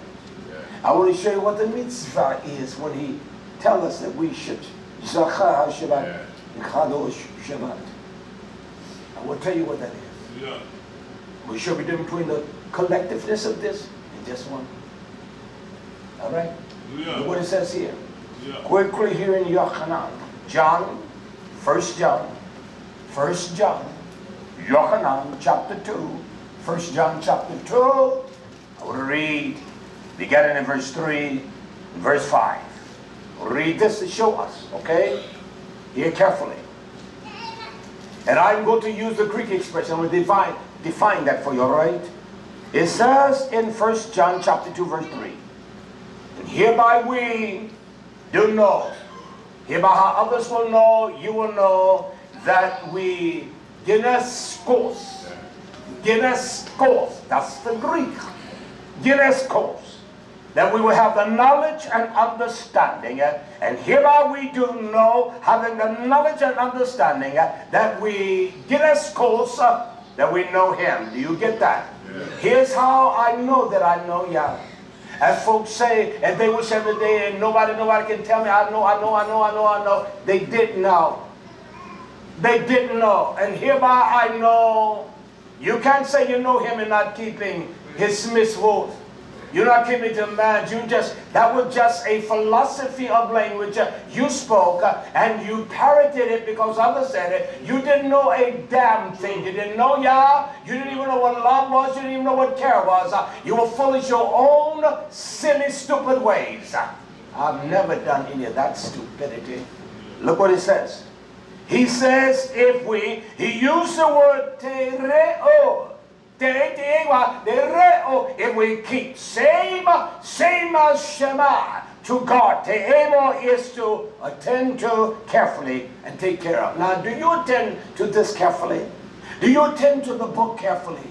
Do you take care of the book that is in us? YHWH is the book of life. He is the safer. Do we honestly take care of that book that is in us? Do we truly take care of that? That is what te'ero means. That we actually look after and take care of what? It's mitzvot. Verse 4. He that says, I know Him, and keeps not His commandments, is a liar. Can y'all lie? No. Can y'all lie? No. I'm going to show you what keeping the commandments consists of. You don't have to tell me whether you love Him. He said, anyone that say he loves Yah and doesn't keep His commandments, I don't give a damn if it's your great-great-great-great-grandmother. Yeah. Did he follow the Torah of Yah? Yah commands us to Zachar Hashem. Yeah. When I love God, I know damn well you love Nachash. The dirty gods, the stinking gods, the dirty dogs. Yes. G-O-D, D-O-G. Just revert the spelling, same thing. Yeah, if you go G-O-D, right? D-O-G. Dog gods. We are an immature people. We let our emotions get above truth. We get offended, but if it's a G-O-D, it's a bow, bow, wow, D-O-G. Just invert it. It is the truth. Look what he says. He said, if a man says he loves Yah and doesn't keep His command, he's a liar, and the truth is not in him. You going to tell me one has the truth in them when they don't even keep His commandment? You going to tell me they love God? I know they love their damn little phony fake whorehouse. I know that, but their God is different than the Lutheran God. And their white God is different than the black God. Yes. And their Jew God and their dirty, sneaky, filthy ways of the Catholic God with the poor blacks are different with the Catholic God with the poor whites. The Italian Catholic God, you can put your mind, come in and do your repentance and you're all right. You're not talking to someone who's sitting before someone that's stupid, all right? Yeah. The God of your lust is the difference between the God of my lust, all right? There's no Torah in him, there's no truth in him. He says in verse 5, whosoever keeps guard, whosoever keeps, whosoever gedikos, to watch it, guard it, keep His word in him for sure thing. This is what is in one who keeps the word of Yah. It's not because they're kind. It says it's the love. You are dirty damn liar. I don't care if you're 105 or 110 or you're 16. You are a filthy, dirty liar. The results of one guarding with Yah's word, it produces one thing. It produces the chava, the love of Yah is telios. What is telios? Let me show you what the power of the word telios. I like this. I'm going to try to incorporate that in my vocab. Telios. This is what the Greek telios is. He says is the love of Yah perfected. In essence, no one has to teach you what love is. It is brought to an end. It is finished. The love is so pure and so right, no one questions that. Not only do they see it, but they feel it. Your love for the Torah, you people, I love you, I love you. You are a filthy, lying buzzard. Yes. You don't love no one. Oh, I got the love of God in my heart. I know damn well you do. You don't have the love of His truth in your heart. That's a different thing. And that is what teleos means, that there is nothing you can add to that love. It is so pure, so pristine, so sure. It is so delicate. It is so kind. It is so embracing. You don't do those kinds of things. You are a filthy damn liar. I don't care if it's your mama, whether it's my mama, whether it's my wife, whether it's my children. That's a fact. Mama, I love you. You're a damn liar. You don't love daddy. You don't love mama.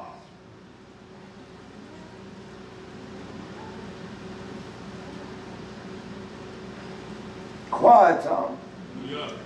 Because the word got you. It's got you. And that's the fact. Teleos. I like that. I like the way it sounds. Teleos. Teleos. Teleos. It is the perfection. It's complete. You don't have to add nothing to it. Well, one perceive you wrong. You don't have to do anything to add to it. You don't have to change anything.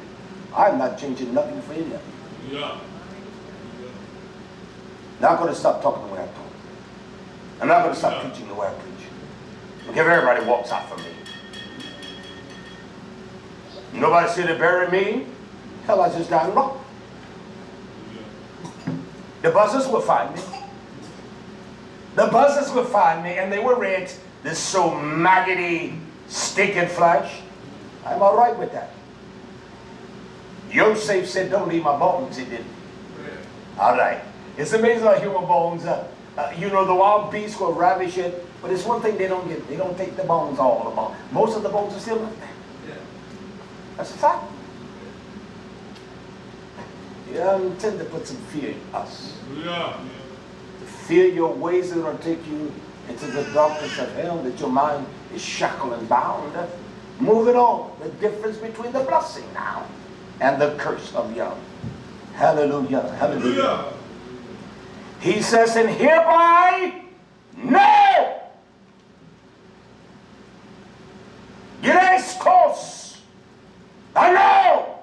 And that is have knowledge of understanding. I know that we are in Him.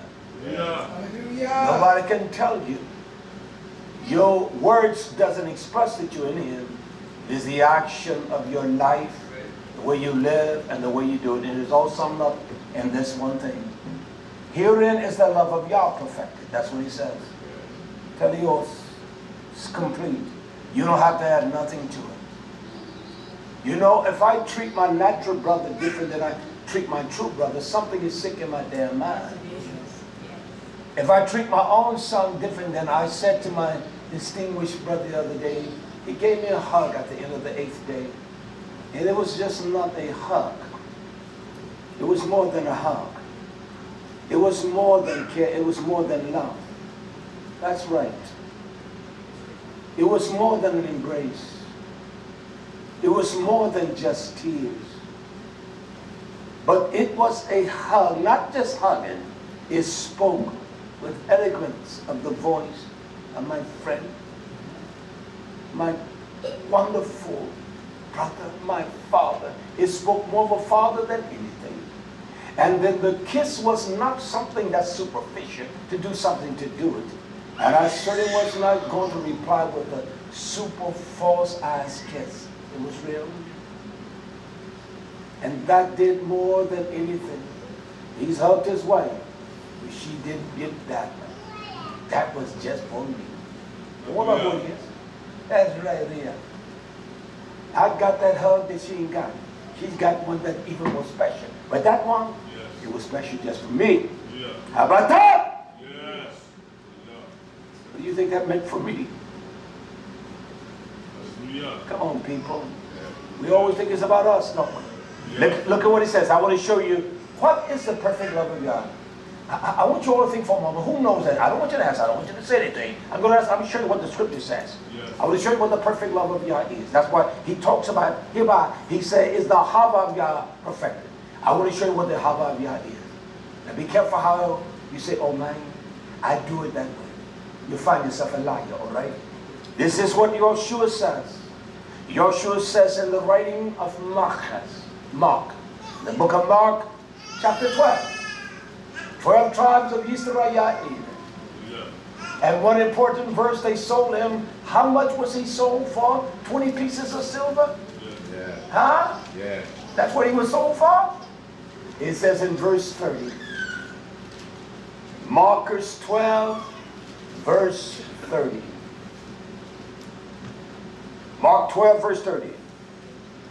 Yeshua says to perfect this perfection of Yah in us, you shall have a love Yah, your Abba. And this is the beauty of the Greek. You know, I'm almost developing an affinity. I know how to pronounce it now. At first it was difficult to look at the prefix and the suffix and the syllables, but I know how to do it now. I can take the long ones and I pronounce it. And then I listen, you got it on the mark. It said this is the word called, it is called holos. Not W-H, but H-O-L. Holos. This is what he says when he says all. Whole means the whole, the substance, the fullness, doesn't it? That's the Hebrew. But holos means it begins with every whit. When someone says every whit, there's nothing left, is it? You got to do it with every whit, the whole, and it must be complete. He commands us, Yoshua, and you shall love Yah your Abba with all your love. Not only with all your heart now, but he says with all your suche, all of your nefesh. And the word nefesh or suche means with all of your mind. It means with all of your heart. It means with all of your body and all of your breath. In the day women would say, I love that man with every bit of breath in me. I breathe for him. I live for him. Because I love that man. You never heard that? Yes. That, oh, okay. I made the statements here. The greedy dog is gone now. When I said that, if I've ever had my heart to hurt, it was because of her. And he said because he doesn't know how to love that way. That's fake. But my heart hurt. My breath. That's what the word implies. With all of you. The women say, I breathe you. I love you so that my every breath I take is because I love you. I care for you. Women are more general to express things that way. I breathe when I get up in the morning. You're my breath. When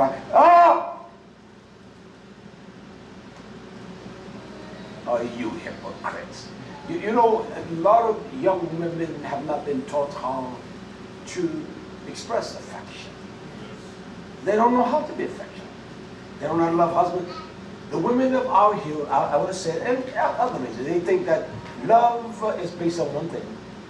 And when that began to general, it's going to general silly ones. That's all they think love is. They think it's some kind of physical formula. That bull out there doesn't love. Then his daughters out there kicking that baby with. And even that expression we know in our language to begin with the letter F, it comes from the Swedish language. And if we understood it, it's a reflective pronoun. It's not a verb, it's a reflective pronoun. And when we use that word, we think, oh, he cussed. I will not use that among my babies. Yeah. But I do use it among men to break down the knowledge and the process of things. It's a reflective pronoun. How do you know? Because I'm a student of words. I study words. I study the etymology. I study the core word. I study the reflection of words. I study how it's produced this nuance in our minds and this language that, oh, he says I'm nasty. And you say things more nasty than that could ever be. It's not an action. It is a reflective pronoun. You know what a pronoun is. It's specific. A city is a noun, isn't it? But New York is a pronoun. The pronoun is a Pacific city. All right? And so a reflective pronoun, it reflects what the pronoun is. And so the name of the cow, that's the name of the cow. And 982 different breeds of cows known to man. How do you know that? That was the first thing I studied when I came here. How many breeds of cows? I didn't know anything about that. There wasn't much on the internet as it is now, but that's one thing I learned. How many different breeds of cows upon the face of the earth? And at night, at the late night, when I got in a place walking, I was studying all kinds of things like that to know, to be abreast.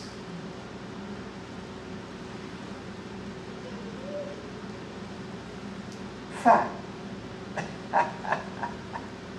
Got you. He says that we must love Yah with all of our love, all of our nefesh, and with all of our labor, all of our mind. Not only that, we must love Him with all of our strength. Now, we will be liars and we say we're loving Him that way. I'll be the first to raise my hand. That's why it is the power of this word that strengthens me today. That's why we must constantly be put into the oven and clean our filthy ways. Did He say with some of your strength, all of your strength? Did He say all of your heart or some of your heart? Did He say with all of your nefesh with some of your nefesh? He says all, doesn't He? You can't give Him a little bit. Baby, I love you with everything in me. Ain't nothing. Oh, I love you. You just you're so happy. Everything. Oh, you silly people. That makes for a great time. You're crying and talking like God. We're so immature. Some of you old was just silly as hell. Look what He says here. Look what He says here. I want y'all to keep that daughter. And keep her. Even in her mistakes. And keep that one. I want to keep her. Keep that one. You have gave this congregation something that is filthy. It is one of the most beautiful things. And you can never experience the beauty of it. You let yourself be defiled. Keep yourself pure and spotted from the world. It is the beginning of love. It is the beginning of love. Not you being damn hard-headed. And mothers have done a disservice to their daughters.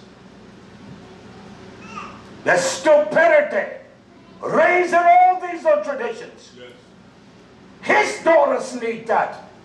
His oldest one has an age. I can imagine the complexity she has to go through.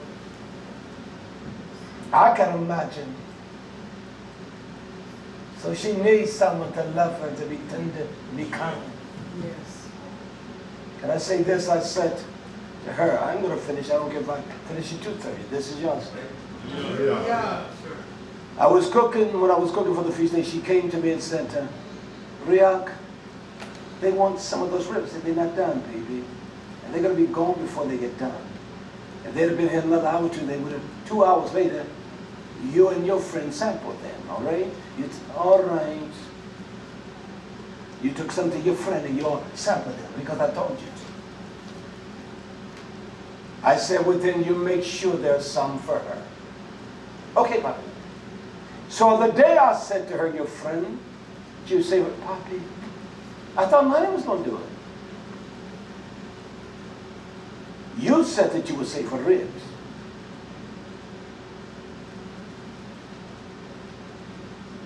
No, you were supposed to say that.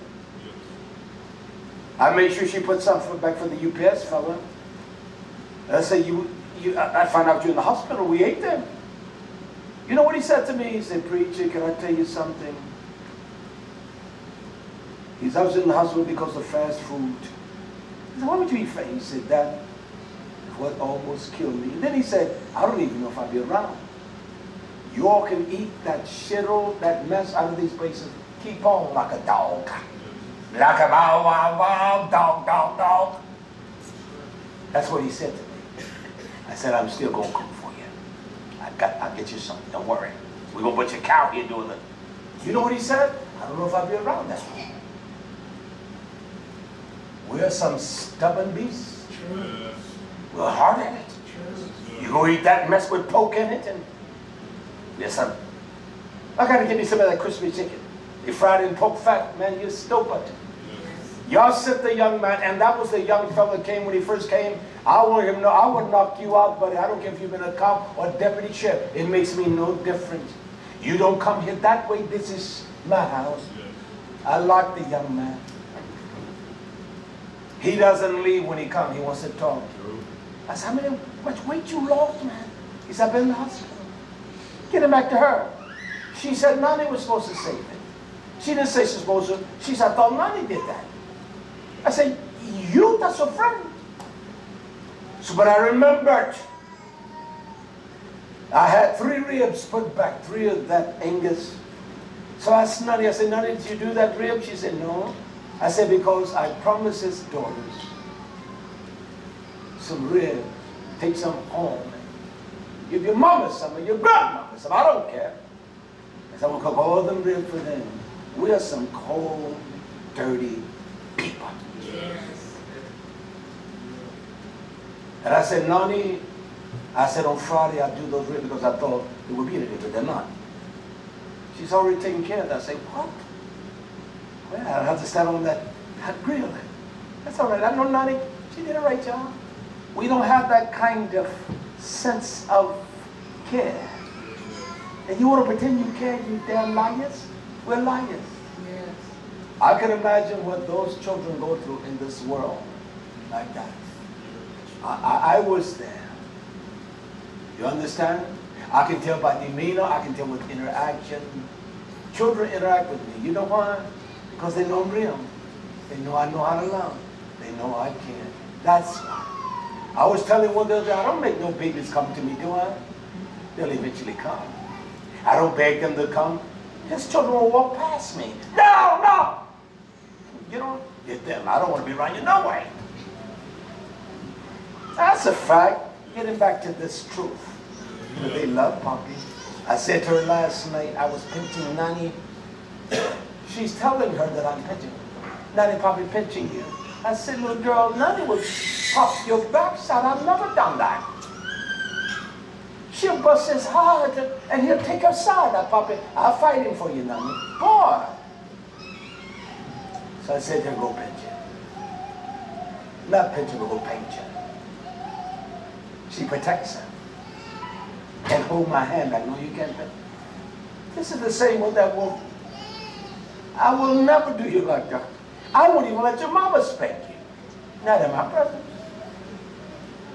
And that's the way they do me. Get real. I understand. I don't want his babies to come in with duress here. Suppression, oppression. I want them to come and enjoy some of the same things that she enjoys. Yes. Yeah. We don't do them any different than we do her daughter. No, her son. No. She got more than, no. She got the same thing. Well, she got more than she, no. They're my young daughters. Yeah. That's how we do it here. Yeah. And I understand their plights, difficulties. They got more pressure on them. You're all going to escape that. Yes. So I'm not going to put no pressure, neither you, neither him, neither her, Granny, and none of you, neither you. You're not going to do that with them. None of you. Hallelujah. I'll cook for them. And I was willing. Can't make no cake. But I sure can do a mean rib. Brisket too. I don't care what you think. Hallelujah. Look at this now. He says, with all of our nefesh and everything. And then he says in verse 31. Is that verse 31? Yeah. Then he says, a second is like it. Or I'll show you one like unto it. What does it say? You all got different, just read that what the comma is. What it says? And the second is like it. The second, yours say the second is like it? Yeah. What yours say? The second is like it. What yours say? You got yours? Your scripture. What huh? It says, and the second like it. The second, what yours say, yours say?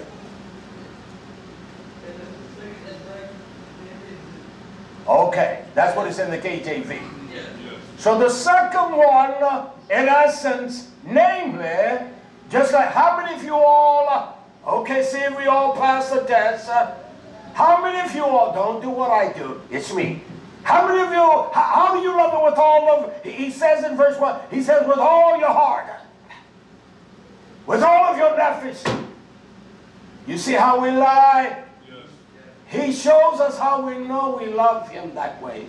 Because the second one is just like that one. This is when the love of God is perfected in you. And the second one is namely this. You shall love your plesion. That's the Greek. I want to define what the plesion means. Can I do that? Yeah. I want to define it from what they call a Jewish perception. Or the Jewish dialogue. This is what plesion, this is what it implies. So a plesion, just like plesion, it means this. According the Yehudim of the Jews, any member,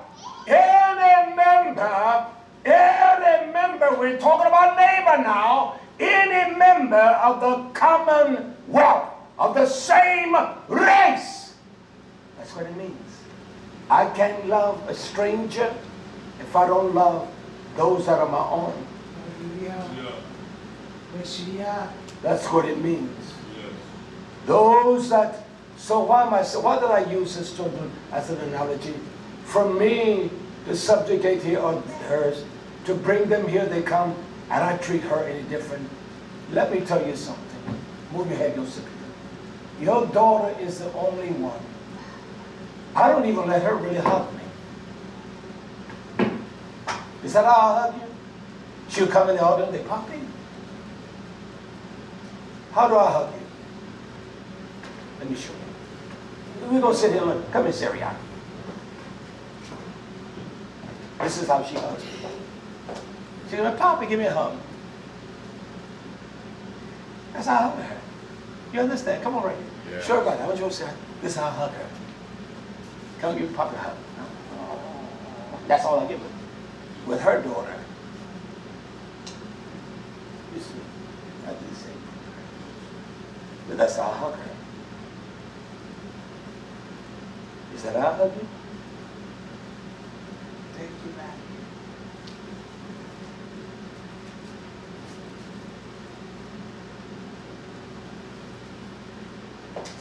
Got you all. Hallelujah. And sometimes she does it. She's like, Poppy, that's all right. My favorite to her is special. I don't hug him. Come here, son. But usually when he comes to me, what do I do?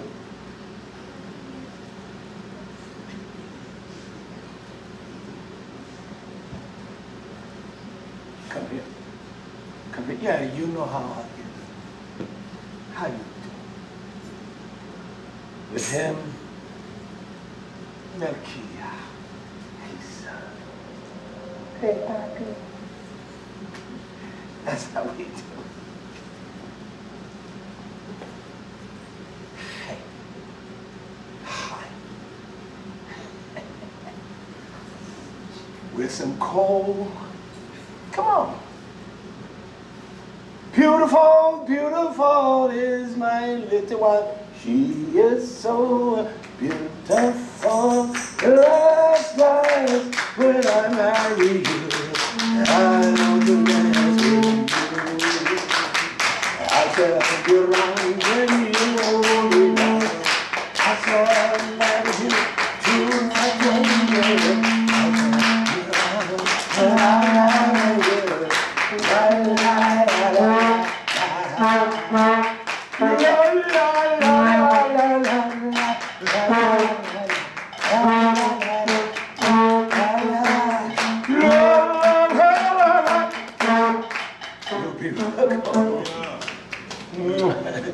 That one I take advantage of. I wanted 8 boys, 8 girls. I would have liked to have 15. I wanted 9 daughters, 6 boys. I would teach them how to. Nobody's gonna mess with my daughters. That's right. Nobody. They would have protected your sisters too. That's right. That's right. You would have taught them that, sure, I would have. I would have taught them black jiu-jitsu. Yes, I would have taught my son that. I was in no karate school. I would have taught them the art of defense, because I know how to. And anybody look at your daughter, your sister, don't even allow them to answer. Don't look at it again. No. I won't look at it. Okay. Don't mess with them. Because I want all my daughters to take their beauty after mama, and my sons to take after my daddy's side. That's right. They've been big boys. Yeah. You was meant for one thing, protect your sister. And love her. Love them. Then I spoil all my daughters. I would have spoiled every last one of them. I would have spoiled every last one of them. I would have spoiled my daughters. I would have spoiled them. I would have. Son, you're breaking your jawbone, boy. You want to try me? Do it. Then I go try daddy.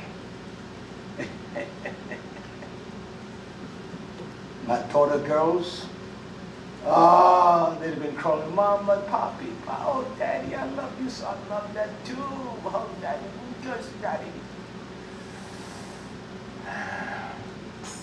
We all roll around the floor just playing.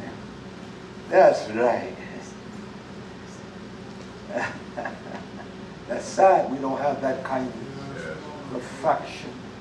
I don't give a damn if you don't like me. And I intend to step on your wicked heart and stomp you in the head. I don't care who you are. I don't care if it's his wife, your wife, his wife, your husband, this wife. I don't give a damn. You, your wife, I don't care. Nothing get past me. Nothing. Self-righteous hypocrites we is. I don't give a damn if it's him or him. You see that many times, if you're around me, that many times he walks out of my office crying. See, you all are such damn hypocrites. We're so phony. They don't see that, do this. You experience it, though. Humble as a pecan pond. I don't play. No.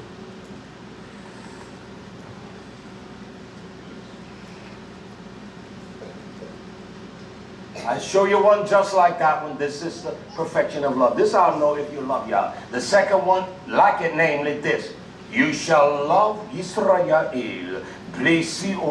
It means those that are non-members of Yehudim, or the Hebrew race, the Commonwealth, according to Hamashiach, and any other, irrespective of race or religions, whom we live or whom we have chance to meet. That's why we have to be careful how we entertain strangers. Because we have at time entertained the melach unawarely. No stranger is a faggot, I'm going to entertain him. No woman walking at me saying, you want to buy this and have it. No! That's not what he's saying. This is how you know that this love has been perfected. That I love you, my friend, this is where I love me. I won't lie to you. I won't cheat you, and I'm not going to cheat me. I will not have any difference between you and me, but I will tell you what it's going to take. Yeah. Hallelujah. And we will protect flesh. We will protect truth. Hallelujah. Those that are the weak men among you, those are the ones you should watch after. True. Maybe my friend back there, his strength is not as his strength. Well, I'm going to protect him. And ever since he's been here, I've always protected him. I love Bishop Banks as much as I love any man. But I was going to let Bishop, because there's respect for Bishop, I was going to let him just do him in the kind of way. The one that's died, the last one right out there, I didn't let him do him like that. I said, go get him. You want someone tough? I'm tougher than him. Show your toughness with me.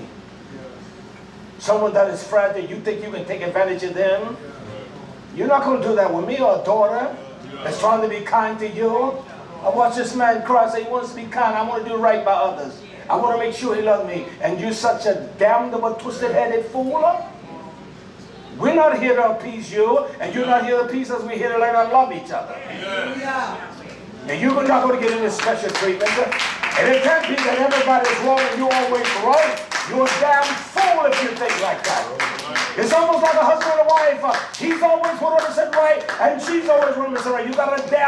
You got a disease of death. Anyone that is wise, stay here. Anyone that got a pure desire, they receive any kind of correction. To the pure, all things are pure. Those that are wicked and stinking like hell, nothing is pure to them. Okay, what someone says to me makes me think. Always somebody else. No, it's you. Damn fool. There's always not someone else. I can forbear any man. That's a fact. You always got a reason for something. You might as well love me. That's all right. Hallelujah. This is how you know that someone loves you with all. You can't love Yah with all unless you love me the same way. Hallelujah. You filthy liar. Did he say, I show you one that is equal or like? Like same means the same similitudes, same identity, the same qualification. Does it mean the same? Yes. When they say they are paternal twins, identical twins, they mean that the features almost, the DNA is almost alike. Yes. There have been those that have gone to court and their twin brother, twin sister, the DNA was almost so perfect in the same spectrum that they couldn't tell which one did it. And so they couldn't convince this one, so they had to let him go. So this is the same as you say, oh, can't nobody tell me I love, can't nobody tell me I don't love God. I tell you, you damn hypocrite, you love the God of your evilness, but you don't love Yah. Because if you love your gods, which your God doesn't give a damn about anyone, that's why you cannot associate with me and love me. Because your God doesn't love me. You can say what you want to, and I don't apologize to no one. I don't apologize to the wife. I don't apologize to the husband. I don't apologize to grandmama, great-great-grandmama. I apologize to no one. Are you offensive? I intend to be offensive.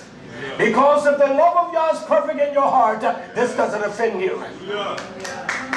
It's because you are rotten devil. You're running the depth of a heart. And I don't take nothing back. Much as I love, I want to take it back for you. And I sure as the day is long, and I take it back for you. The only thing I take back is I'm howling too loud and she's all right.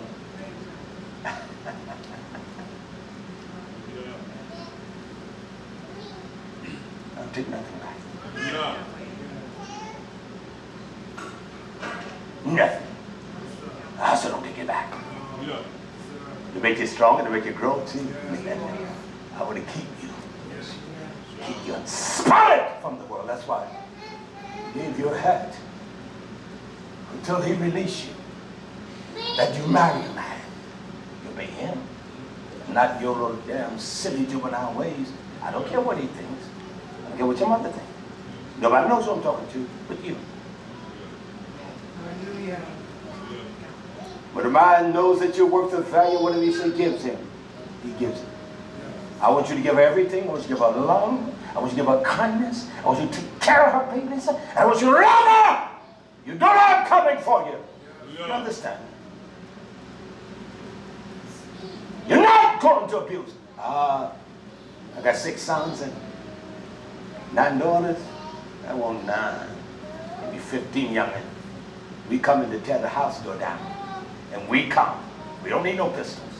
We kicking the door down. You know we're coming, you're going to be afraid. Even your gun will not protect you. Because we coming down, we're not going to kick you down, we're going to knock. The door knock, you're going to open.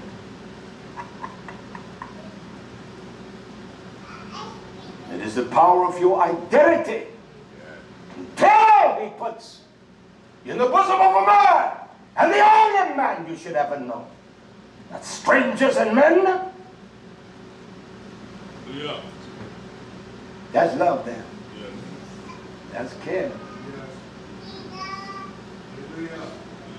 Oh, pure calm, do it. You just experience it one time. No, don't experience nothing. Don't experience your emotions and nothing. Experience truth. Yeah. You understand? And I don't care who doesn't like it. Even your big sister, mama, or your daddy.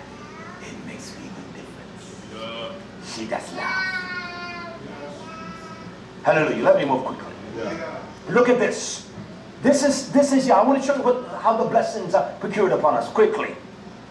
Now go out and come with you. Yes, ma'am. Let's go to Devarim quickly. Devarim, Deuteronomy.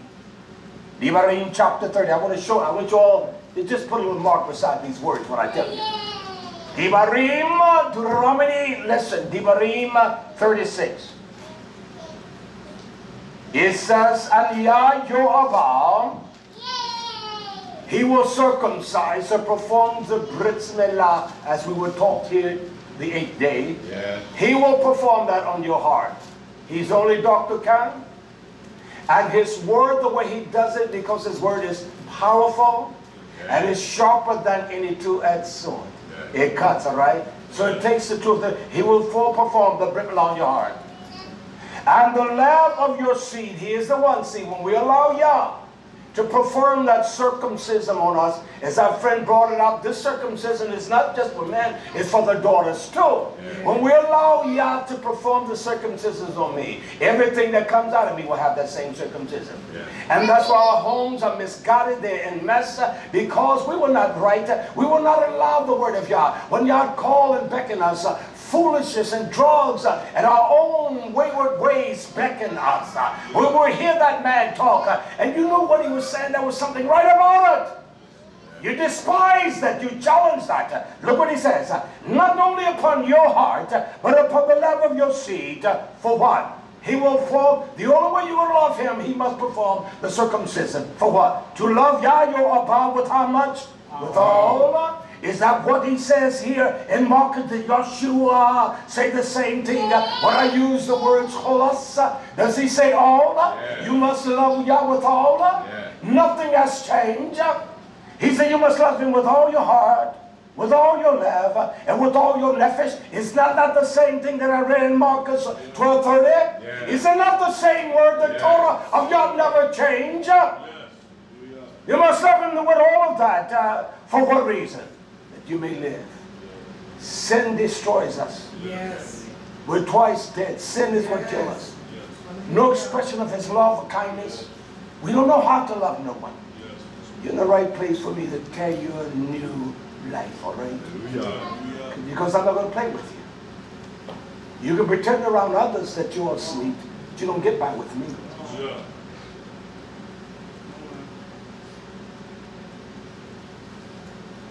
I say to my wife, there are times I go places, young women, I say like that, I can tell when a woman looks at me with lust. I just saw the other day, this woman, because she was young, she was about 32 years old, she came in, she saw me, she looked, and the whole time, that's her boyfriend behind her. All she did was look, as she was going, she just walked, just looking. There are young women that I meet, I can tell the expression that this is an older man. You can tell he's a beautiful old man. I want that more than the other, because that doesn't mean, come on, y'all don't be silly, I'm a man. Yeah. And don't think that because all this so gray hair and all that women are not attracted to me. That's silly. Young and old. But I love the young women that, even when they speak, I say, Mom, how do you do? How you doing, ma'am? Most of men want to show themselves they got this kind of proudness. I don't ever play that. I never have. Yeah. Trust me, I've never played that. I never played with any woman to create any kind of stupid environment. But I like that when they look at me and say, well, he looks like a very beautiful old man. I want that part. I don't want to look cool.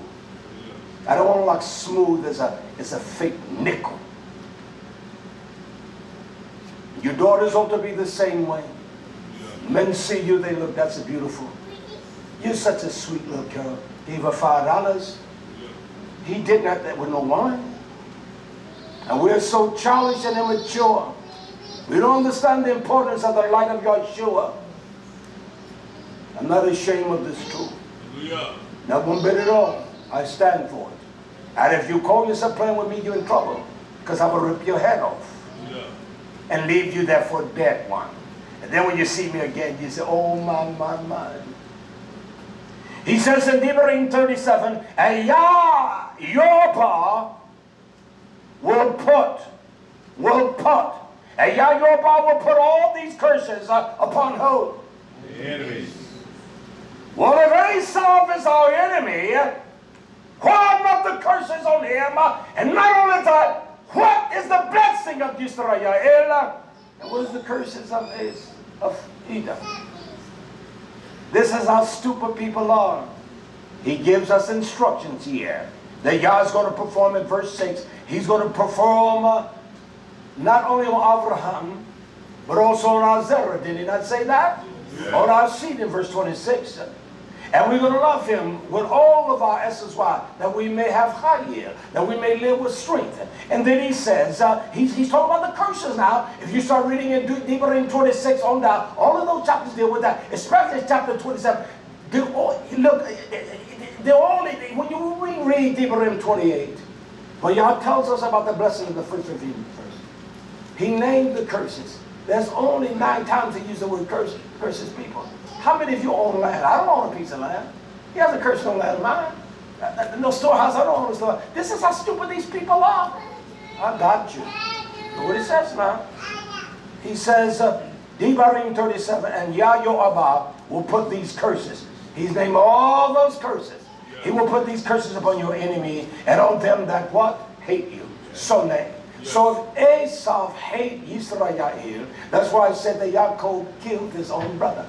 If Esau, the sons of the Edomites, hates us, Yah said these curses upon them. Why the Hebrews never talk about their curses? Oh, that's going to be until we get you, a stupid jackass. Why they don't talk about the curses of the Edomites? Yeah. So how do I differentiate between the curse of the Edomites and the curse and the blessings of the Hebrews? That means having a Rolls Royce. Well, hell, LeBron got a feed of them. That means having a $5 million house. LeBron got that. And he doesn't mention the name of Yah. Justin Bieber got that. So how do I associate the blessing and the curse? If Yah says he cursed my enemies, what are they? What are the Edomites? You call them that. Are they blessed? So how do I know I'm walking in the riches of God? Own a piece of land? Hell, there's no one in America that owns as much land as Mr. Ted Turner. He owns over 2,500,000 acres. That's what the boy owns. I remember reading an article about him 25 years ago. He says in places when he's out there in South Dakota, North Dakota, he said he's so far from everything that it even frightens him. So what is the blessing? What is the blessing of Yisrael? What is the Berakah of the nation? And what is the Kelala of his enemy? So if Esau is our enemy, then the equal amount more curses go on them and on Yisrael. You're not going to feed me that slop that you feed these ignorant, stupid, juvenile people that buy it. I'm not looking for no, I'm not going to live as long as I've lived. I want mine now. I don't want to wait till the by and by. As old Justice Jackson said, we ain't not looking for no pie in the sky. That's right, beautiful. This is the duplicity of this stupidity. And you got every camp teaching something different. Yes. Tell me, Hebrews, write me, scold me, rebuke me. Tell me what is the blessings of Yah upon his nation. The most profound thing is that the zerah, the seed that Abraham put in here, it shall never be demolished. It shall never be demolished. It shall never be demolished. It shall never be destroyed. That's the riches. This light affliction, I eat as well as Ted Turner. Better. Beans and rice is better than his beans and rice. It's better. Ain't nothing nobody hardest can cook me better than what she can make. There ain't no Pizza Hut that can make a pizza like her. That's just a fact. Yeah. That's just a fact. You all can eat that slop. I want truth. Yeah. You might as well love me. He says, again, let me read that again, 37. And Yah your Abba shall put all these curses upon your enemy and on them that hate you, which persecute, which rather they're hostile toward you. So does not Esau, does not he persecute Yisrael? What is his curse then? Tell me, stupid boy. Still tell me, little man, little unintelligent boy. Tell me. Because you don't even have a broke leg to stand on. You push this up on stupid people that know nothing. Y'all said, I will curse them. Your enemies, why do you think y'all allowed Yaakov to kill his own brother? We're some ignorant people. The blind dogs leading the blind fools. And that's all they were talking about, the white man. Hell, I wouldn't waste my energy hating a white man. For what? I use that to love Yisrael and love the house of his dedication. You think I waste my time and getting all upset and disproportionately move out of my element because I don't like white folks, I hate white men, and you go to the white man for every damn thing. Yes, boss man, may I have those days off? Ain't that a monkey's uncle? And you're supposed to be the Segula, the special people, even that only if we obey what he commands us. We're not a special people because we say we're special. We're special because we obey him. We keep his commandments. We have to do that. And so he gave me 15 verses in Devarim 28. I fall under that category. I'm blessed. As old folks are more than blessed. I'm going to eat today. Eat well. Go to sleep this evening. And I'll sleep well. You understand? He goes on to say, Devarim 38, he said, and you shall return and do what? Obey. You see what it says? Obey the voice of Yah and do some of his mitzvot of all. You do all of his mitzvot, which I command you. That's what we need to do. We need to go back. We need to return. You not your evil ways, your stupid ways, your childish, immature ways, your little girlish ways. Your physicality, one doesn't keep a husband or a wife because you can perform some kind of duty. That's nothing. It's a fact. It starts honoring your man and loving him. When you learn how to honor, only then you learn how to love. If you don't honor your man, you don't give a nickel what the. You know what I want to say, GD, about him. And that's a fact. You got to honor your husband. And his love for you will precipitate a great love. We care. It's not in the words, it's in action, baby. And even because you're so distinguished, I don't give a damn you're going to holding hand. That doesn't mean a damn thing. Faggots hold hand. Faggots hold hand. Faggots hold hand. That don't mean a damn thing. Oh, I walk my husband, we hold hand. That doesn't mean a damn thing. Faggots hold, daggers hold hand. It will be something special about you all that everyone sees. And because you got on that little fake clothes, flies they come. That doesn't mean nothing. We got to get back to the original way and understand who he is, all right? Let me move quickly. I want to show you something right quick here. We must obey his voice, all of his mitzvot, which he commands us. Go to Bereshit right quick. Hurry up. You know what I'm going to do? I'm going to stop. I'm going to stop. But I'm going to continue teaching this, all right? Yeah. Just going to let you out. And let me give my friend time to get everything laid out. Because I ain't playing when I get up and start kicking on the drum, all right? I'm going to bust every head I can. Okay, who you is. I want to go to Bereshit quickly. I want to find me a place to stop. Genesis 27, 29. I said I was going to teach this intelligently, but I can't do that because I'm not an intelligent man. Here in Genesis, Bereshit 27, 29. This is what Yah commands us. That we are the zirah of that seed. And even the father says this to Yaakov in Bereshit 27, 29. He says this, now listen. I'm not here to serve the Edomites. He says to his son, let people serve you. So you tell me that that demolished the blessing from his father, that the blessing of that zero come through Abraham. He said, let the people, that's the nations outside, not only outside of Israel, but let Israel, let the people serve you. Now, do I serve the people of Israel? Well, if you think I'm great among you, let me be the servant. Do I make sure that when he came to my office this morning, I wasn't working, but I'm looking at seeds. When he came, I'm looking at seeds because I want the green. That's to be beautiful. I'm not trying to grow food to eat. I'm growing staples or supplements. We have fresh tomatoes and cucumbers and things like that. I have lettuce and things. That's what I'm growing. I'm not trying to grow corn in there. Yeah. And so I learned. I don't waste my time. He says, let the people serve you. There's a comma. Yeah. And then he said, let the nations bow down. Now you Yisrael, Hebrew Israelites, I don't have to tell nobody kiss my shoes. People will bow down. They will honor you in a way like, oh, and they want to go out of their way for you. It's only a snobbish dog. Yeah. This is what the promise that he gave. These are the blessings that he bestowed upon him.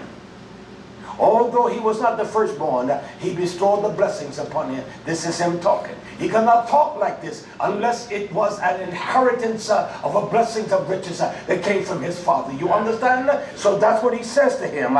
He said, let the people serve you, and the nations bow down to you. Be rulers over your achim. He said, I want you to rule over your brothers. All of them. You're going to be the one to lead. Okay, well you say all of Yehuda, the Hebrew Israelites, you look on their charts, they will tell you, you'll learn this when I do this next teaching. All Judah is here in America. The only thing the nations are bowed down to, many of the people in this country call themselves Judah, bullets, and they're dropping each other like flies. And you don't even hear me talk like this. They're killing each other.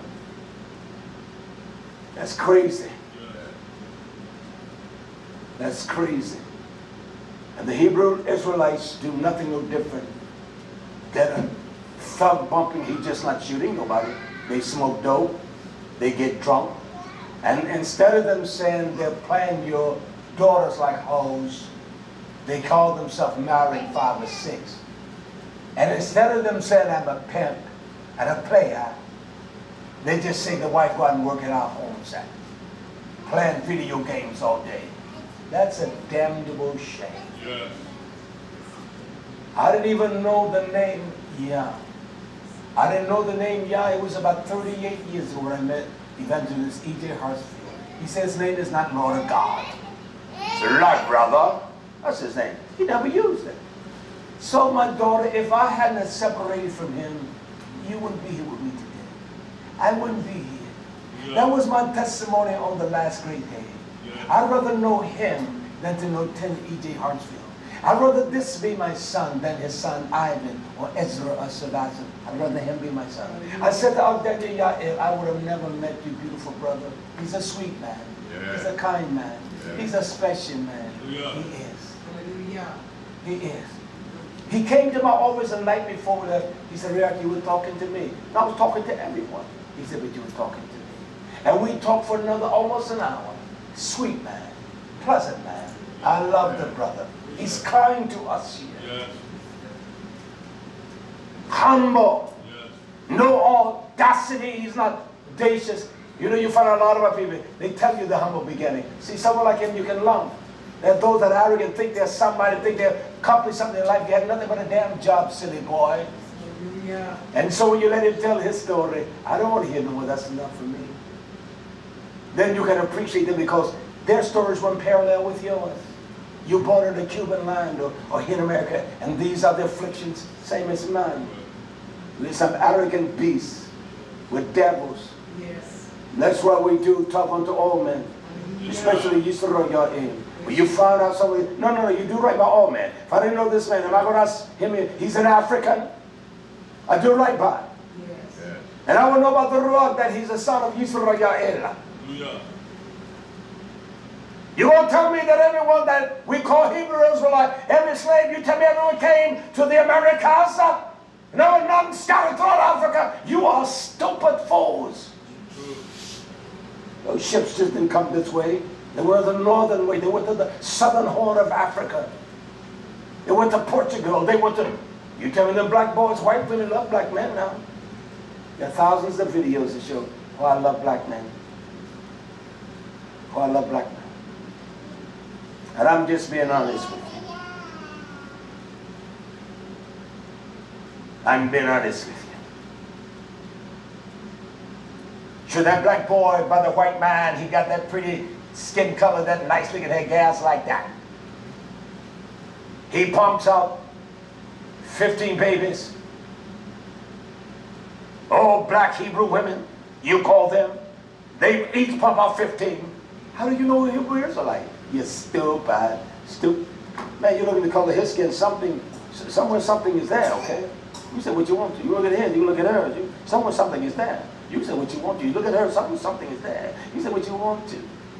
Who is your daddy? No, but who is his daddy? It ain't no different who her daddy is. But where did her daddy come from? You can't say, who's your daddy? You're stupid. We're stupid. No, that just didn't come because of daddy. That came from daddy. You go back to that daddy. That produced that daddy. That's your daddy. You know how stupid this mess is? Yes.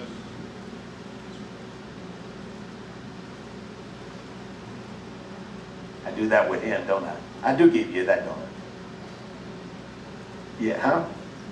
He just ain't got it right. I want it like that. Give me like that. I want it like that. I'm talking to you. That's how I salute you, don't I? Huh? In the down home being nosy looking in there.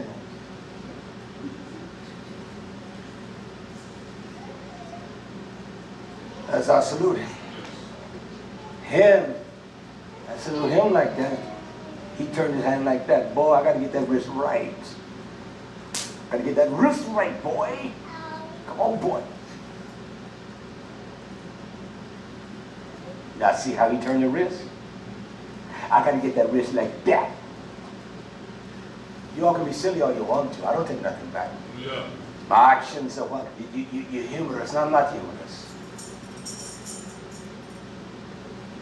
You go out and do your bullshitting. No, I'm not humorous. Yeah. I expect them to understand the level as you should understand. That's a fact. He said they're going to bow down to you. Look what he says. Curse be some, be Medpar. Bereshit, Genesis 27:29. Does he say, curse be everyone that curse you? Yeah. Does he say that? Yeah. So what is the blessing then? If the Edomites, the white men, enjoy the land, the money, and all of that, Yah says, curse be them that curse you. If they make me trifler, or I'm trivious to them, I have no meaning to them, Yah says, curse be them that curse you. So if I'm under the curse of the Edomites over here, then what is their curse? They own the big houses, they own the fine cars, as we would say, they live in their dating communities. Tell me their curse. Either Yah is a liar, either this book is a liar, throw it away, not throw it away. Yah says, everyone that curse you shall be cursed. Everyone that you're the killer. Oh, look at that stupid boy. I said, I will curse him double, triple. Well, what is this curse? You can identify. We become a byword and a proverb. So you use that N-word to call me that. You classify each other as that. You are as stupid as your parents and your knowledge is.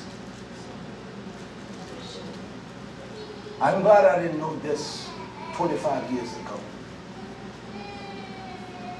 No, I'm glad I'm peaking at this time. Hallelujah. So I can feel all of you achim, your daughters, and teach you how to love your man. Yes. Yeah. Your man will be robust with vigor. Your daughters learn how to love them. I'm not talking about just a bedpan. You don't even have to have that. You can love him in a way that is so profound. You can honor him in a way. And believe me, he will. He will love you. Not a boy. A boy doesn't know how to learn. When this boy tells me, Nani, I'm fighting for you, I'll get him. I say, this is the woman that thumped you, the daughter that thumped your hand. Don't touch her. I will protect Nani. She needs me protected. Like you gonna stop me with I walk over you.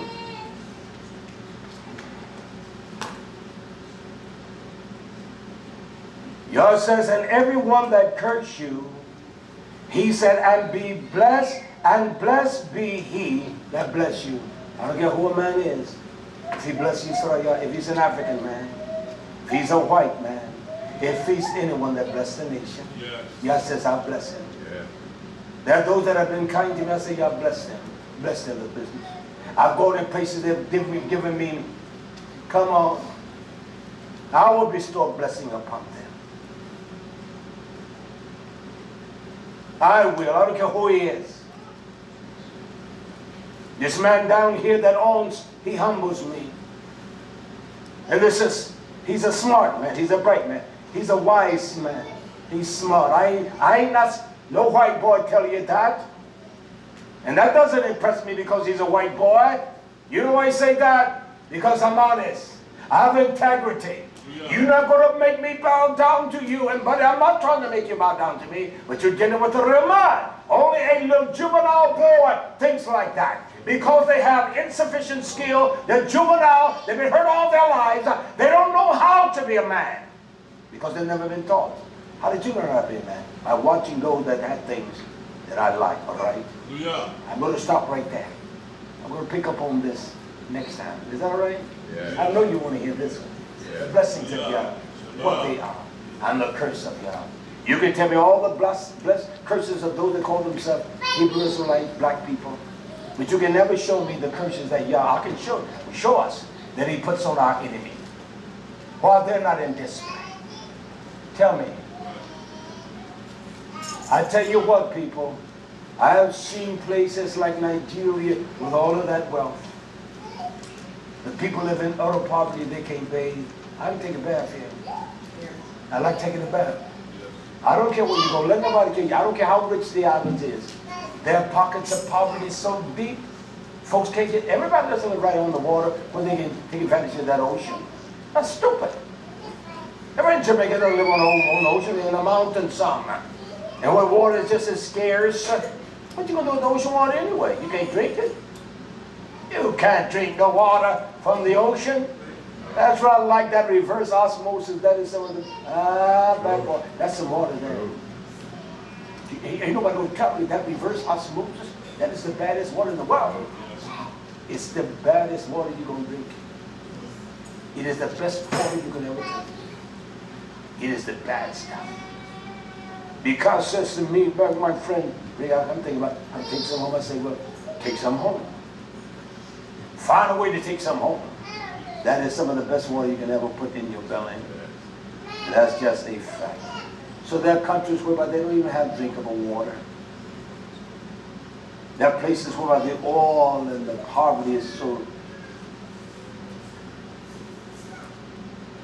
So how do we constitute riches? The poor you will have always. Not only that, we are people under deep poverty, but I don't mind this deep poverty. I can eat today, and I'm going to eat when I leave from here. I'm going to enjoy the blessings of Yah. And that's just the fact. Bless you all that join us. And we're going to pick up on this next Shabbat. And I'm going to close from there, all right? So be encouraged, nation. I am. Be truthful to Yah. And when you hear the teaching, it must cut you. I don't care if you don't like my speech. I'm an examiner of words. And I know what I'm saying. When you can prove that I'm using words inappropriately or out of the true spectrum of what the words express, then I'll listen to you when you prove that. But I know you can't prove it. And the only reason that you get offended because you own emotions and feelings. You understand that? And we are sick. We're not sick like sick men. Because when people are sick, they still. When people are sick, know they're dying, and they know they're dying. I was listening the other day when a man was telling his testimony. That's why we that sometimes we have ailments, we have to be careful. that his mother had. She was a diabetic. And I don't care if you're on a machine, dialysis, or what, taking the medicine. And all of a sudden she went in a coma and she never woke up. She died that way. So you better let your works do. I'm talking to you that are out there with diabetics or sick, or you here. It makes no difference who you are. And me that think I'm healthy. I don't know what's wrong with me. I could have diabetes. But she went into that coma. And it was such a thing with that person that I wish I had hugged her the day and loved her. I wish I had been a little more kinder to her. She got locked into that coma. And that was the last of it. She never revived. She never. She never come up out of it. She never wakened out of that and she died. That's why, brothers and sisters, YHWH, Hebrew Israelite, when y'all grant us a day that we can recognize my sin, don't worry about it. I'm not worried about even a fair sin. When I know that I'm wrong, I'm going to do right by her and honor him and be kind to him and be affectionate unto him and do right by you and do kindness to you and love you, because the onus doesn't fall on her. I heard one said the other day, well, the person should have considered me. I said, you are just as silly and mature as they come. The onus doesn't fall on me to love him. It doesn't fall on him for me to love him. It falls on me. The onus is not on him, it's on me. The onus is on him. It's not on me because I treat him nice and all that to love me. He tells us to love one another. So the onus is on him. You can't blame nobody else, because there's one thing for sure. You can blame me for that, but you're not going to blame me when you die. When you step out of this world, you step out. And that's just a fact. That's a fact. And so you got to examine. I tell men all the time, you got to examine yourself to make sure you're right. And your daughter's got to do the same. And you that are pristine in your wickedness and all highfalutin, you don't get burned. You may get by those that you can beguile. You don't get by. I don't have to talk to you. I don't have to talk to people. I can just look at them. That ain't right. Can I say this for that woman that came, Joaquin Benjamin and Joaquin Yaronel with me? I told that woman, don't come here dressed up. And you know what she did? The first thing she says, I think she brought her up to her, while that went, that he got on me about my clothing. Like she gonna tell me. I told the woman, don't dress like Michelle Obama. What is that? All your sleeves out, your titties out. I say, you must have a weak propensity, because you got your titties all right. You want someone to want you. Nobody wants you. You got on this damn long fake hair. You got beautiful gray hair, and you got this fake wig on. Yeah, that's the way I spit it out. True. You come to my house, you got on this long, hot, fake hair. I said, I don't see one gray hair in your head. I know how old you are because you told me. You're 61. And don't tell me 61 has not produced some gray. Slick. I said, you cheated some woman out of hair because she had to sell it to make money to feed her babies for you. You all don't care what you say. I told that woman, don't come here dressed any kind of way. Don't come here with jewelry. Don't come here. I told that woman, that's the only thing I talked to her. Well, if I wear, can I come down there with the pair of stretch pants on and I wrap myself in that? I say, woman, listen. I would ask you one question. Would you go for a job interview dressed like that? Oh, no. I say, don't come down here like this. She had her dress up there. I say, that form of the dress you got on, I just talked about Creflo Dollar's wife. She had on a dress. I showed you all. I say she had on a dress just like that. It came up to here, showing her knees, and it come down in the back. I say, here, you want to push your socks down. I say, pull your damn socks up, woman. You got nothing no one wants to look at. Your ugly buttercup knees anyway. Your legs are not attractive. You all can say what you want to. See, I'm sure that the hypocrites, well, you never looked at a woman and said, boy, she was. You never looked at a man and said, boy, I would be ashamed if my legs look like that. I won't dress like that. You never looked at a man and he comes up with a tank top and all that, thinking all musky. You said, boy, if I look like that, I wouldn't even go outside. I say that. I'm sure how hypocrites we are. We're not honest, you understand. Honesty is the only thing that helps us. And we need someone that is honest with us. I've seen men out with a big pot belly and with a little gold shirt on, his legs as skinny as my arms. I would be ashamed to go out like that. You can say what you want to. You can say, I wouldn't say that. I would tell men, learn how to dress. That other fellow that would say, I said, it's a shame, man. I said, I can tell something was monstrous about you. I said, your head looked like a monster. I said, when I looked at you, I didn't see, that's right. I didn't see one damn gray hair in your beard, not one in your hair. I said, you look crazy. That's the way I talk. It made him think. I guarantee you, he'll probably start putting the dye in his hair. Send me the offering. Instead of putting dye in your hair, send the money here. Does y'all tell us we are devils, we're corrupt, and we're evil? Yes. You're going to learn some more stuff. See, every prophet from Shemuel, he has spoke what I've spoken. But we're so hard-headed, and we got such respect. Well, I can't talk to the man like that. I do. That's honesty. Yeah. That's love. Yeah. You go to some of these camps where you lose the weight, they're hardcore. They take it off your fat. We don't want nobody to talk to us that way. We don't want genuine honesty. Mothers don't want to tell their daughter, daughter, you going to hell. You a wicked child. I don't care what you think. In my days, they would tell them that. Grandmamas don't want to tell them like that. You know, that's the fact. Their grandmothers are listening to me. They love their wicked, dope-dealing grandsons, and they are, quote, proud of them, unquote. And they would say they're doing, quote, good, unquote. Damn hypocrites. They would do more to send $1, give them money, than to send one damn nickel here. I don't care if I step on your mama, your grandmama. And some little nasty hole, they give them money.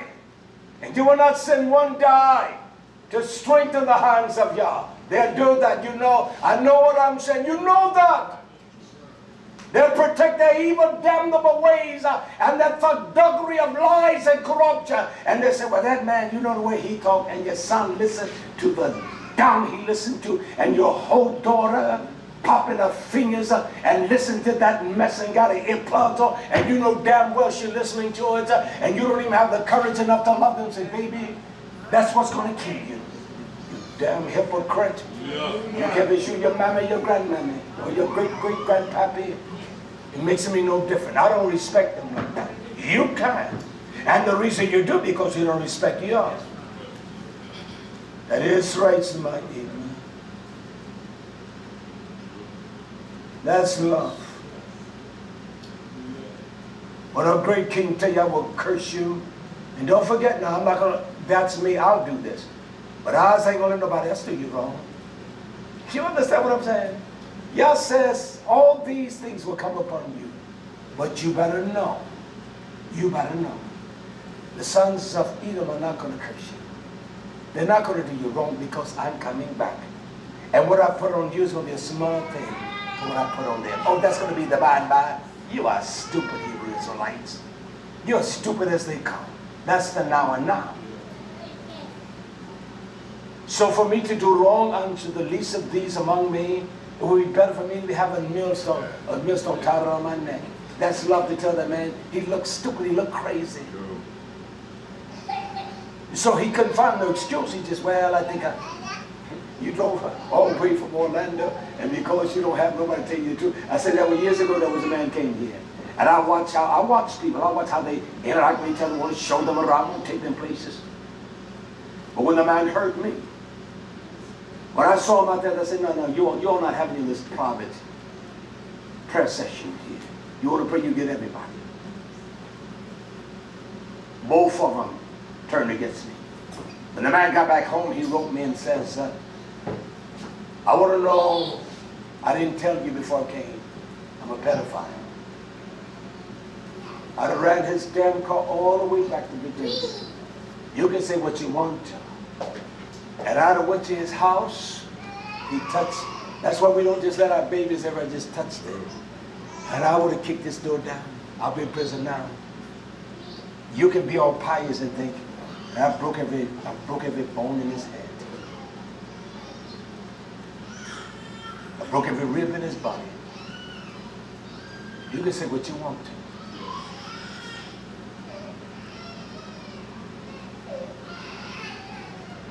I mean what I'm saying. I don't need no pistol. I don't need no long rifle. I've got the long rifle. Now, why he didn't confess that to the other ones? They told him, let's go pray together. He knew this man here was no play to us. See, that's our problem. We want to play. And we want to clown like this. They ain't going to tell you nothing. Hell, a boy can kill somebody, he's not going to tell you. But he get before me when I finish on dusting him on. Preacher got I've had people to do that. But nobody knows. Just tell me. I think people have told me nobody knows, not even her. And so we want to placate. Man, you know that man looked like a fool that came in. His hair blacker than that you got on. It made his head look funny. Beard is blacker than mine. Come on. I said, we're the same. We're not sisters. I said, you don't have one gray hair? I'm almost gray. Not like your dad is a beautiful. Isn't that distinguished? This is your father. Beautiful, isn't he? All right. Smile. Distinguished. Look at him. I like his look. I like that pretty guy. Oh, that's a beautiful beard. Her daddy had one like that. I can see that thing that'd be gray and beautiful, curly. I like his beard. This is black. I said, well, you got some dye in that thing, man. It's just that because that skin is so light. But I see one gray there. I don't want to see it black like that. You got such a beautiful beard. Grow your beard, man. Yeah. Grow them. Let them grow. All right? Hallelujah. Yeah. We don't love honesty. And that's what destroying the community today, the young men. Can I say this and I'm going to close with it will be hypocritical of me and any man, any gathering, anywhere will see this. For her to be rebellious against the word of Yah, and she just lay on her ass all day and does nothing. For me to try to tell the daughters, you're a child here. You have never known her to be like that. She's never taught you evil. She taught you, she would tell you you're hard-headed. I remember, can I tell you this story? Can I tell you? I'm going to tell you. They were just married. And living down there in that hellhole down there, you got to be traumatized. And he would be here talking with our king. She wouldn't give him a minute. She was always up there with him because of her fears and her anger. She knew what Mama told her. She didn't like that. But that didn't stop Mama from telling her. And she has loved her like she has been a mother to her. And even his mother, she's watching. She knows that she's been a mother. She knows that. She has nurtured her. She needed that. And we so damn cold and evil. Yes. We don't care. True. We don't know how to. True. We're so insensitive to Yisrael. You don't give a damn about nobody. What you think you care about? You don't give a damn about it. You watch them down go to hell and you know they are. You don't give a damn. See, a preacher like me can't make no money. Nobody's going to give him an offering. And they sure are not going to buy him no Bentley. First of all, yeah, I'll take it. Send me a Bentley. Keys and I'll bring it here. I'll take it. Yeah, I will. I'll be alive for a second. I don't even want to drive. I don't put it on the market today because if I drive it, it's going to depreciate. Bring it here. We'll use it for this house here. You understand? That's what I'm going to do. I spend the money here for us. So they don't see. And those that have left, made all kind of accusations, they didn't see. And I'm not going to let anyone have respect. That one get by and the other ones don't. You're not going to live here. I don't give a damn who you is. I don't care who you are. Leave. It's not going to be. I'm not going to let a brother that is, I'm just as old as any of us living here. With that only thing, he's 7 months old and he quit the boy. You're going to work just as, if I work hard, you're going to work hard. I'm not going to kill you. And I'm like Matthew, I'd rather drop in the field. And I'd rather die working than die in a hospital filled with drugs. That's me now. I'm not going to die that way. I was reading the other day, this doctor. He had performed 37 operations. They say actually 34. 3 of his patients died.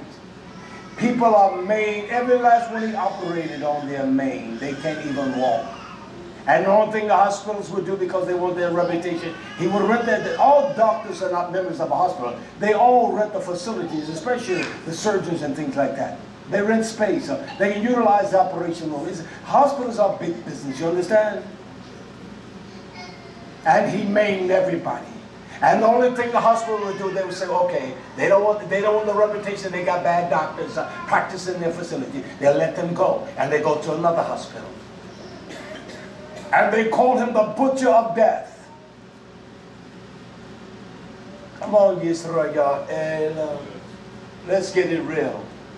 Let's be genuine. Let's show them not this damn fake thing you call love. You're moody, you're silly, you're immature, you're stupid. You don't know how to love. And if you can't, let me tell you all something, parents. Yeah. I'm going to stop. If I don't know how to love this child here, let this child come here. She has a comfort with me. She knows Papa. If I got respect, if I come here, if I can't love my son who has loved me as well, something is wrong with me. And if I can love them, I guess, I know I can love you. That's right. Then how am I going to love you? Come on. Children know love. You can't do them wrong. That's why I tell them, don't spank them near me. All right? Yes. And every time you think you need to spank the child, you need to allow, come tell me about you, and let the word spank you, all right? Hypocrites. Let us stand to our feet. We bless you all that have joined us today. Be encouraged. In all things, let us turn toward Yahushua. In all things, we give Barak Arabah for your nation. Bless. Yes. Heal us all. Show me my stupidity, my ignorance. Yes, yeah, I intend for the words to be harsh, because this is a stubborn heart generation. Help us all that we may grow in the power of your truth and the knowledge, the understanding of Yeshua. Forgive us of all of our sins and bless us all this day. You better kai upon us all in Yeshua's name. Hallelujah. Hallelujah. Hallelujah. Hallelujah. Hallelujah. Bless you all.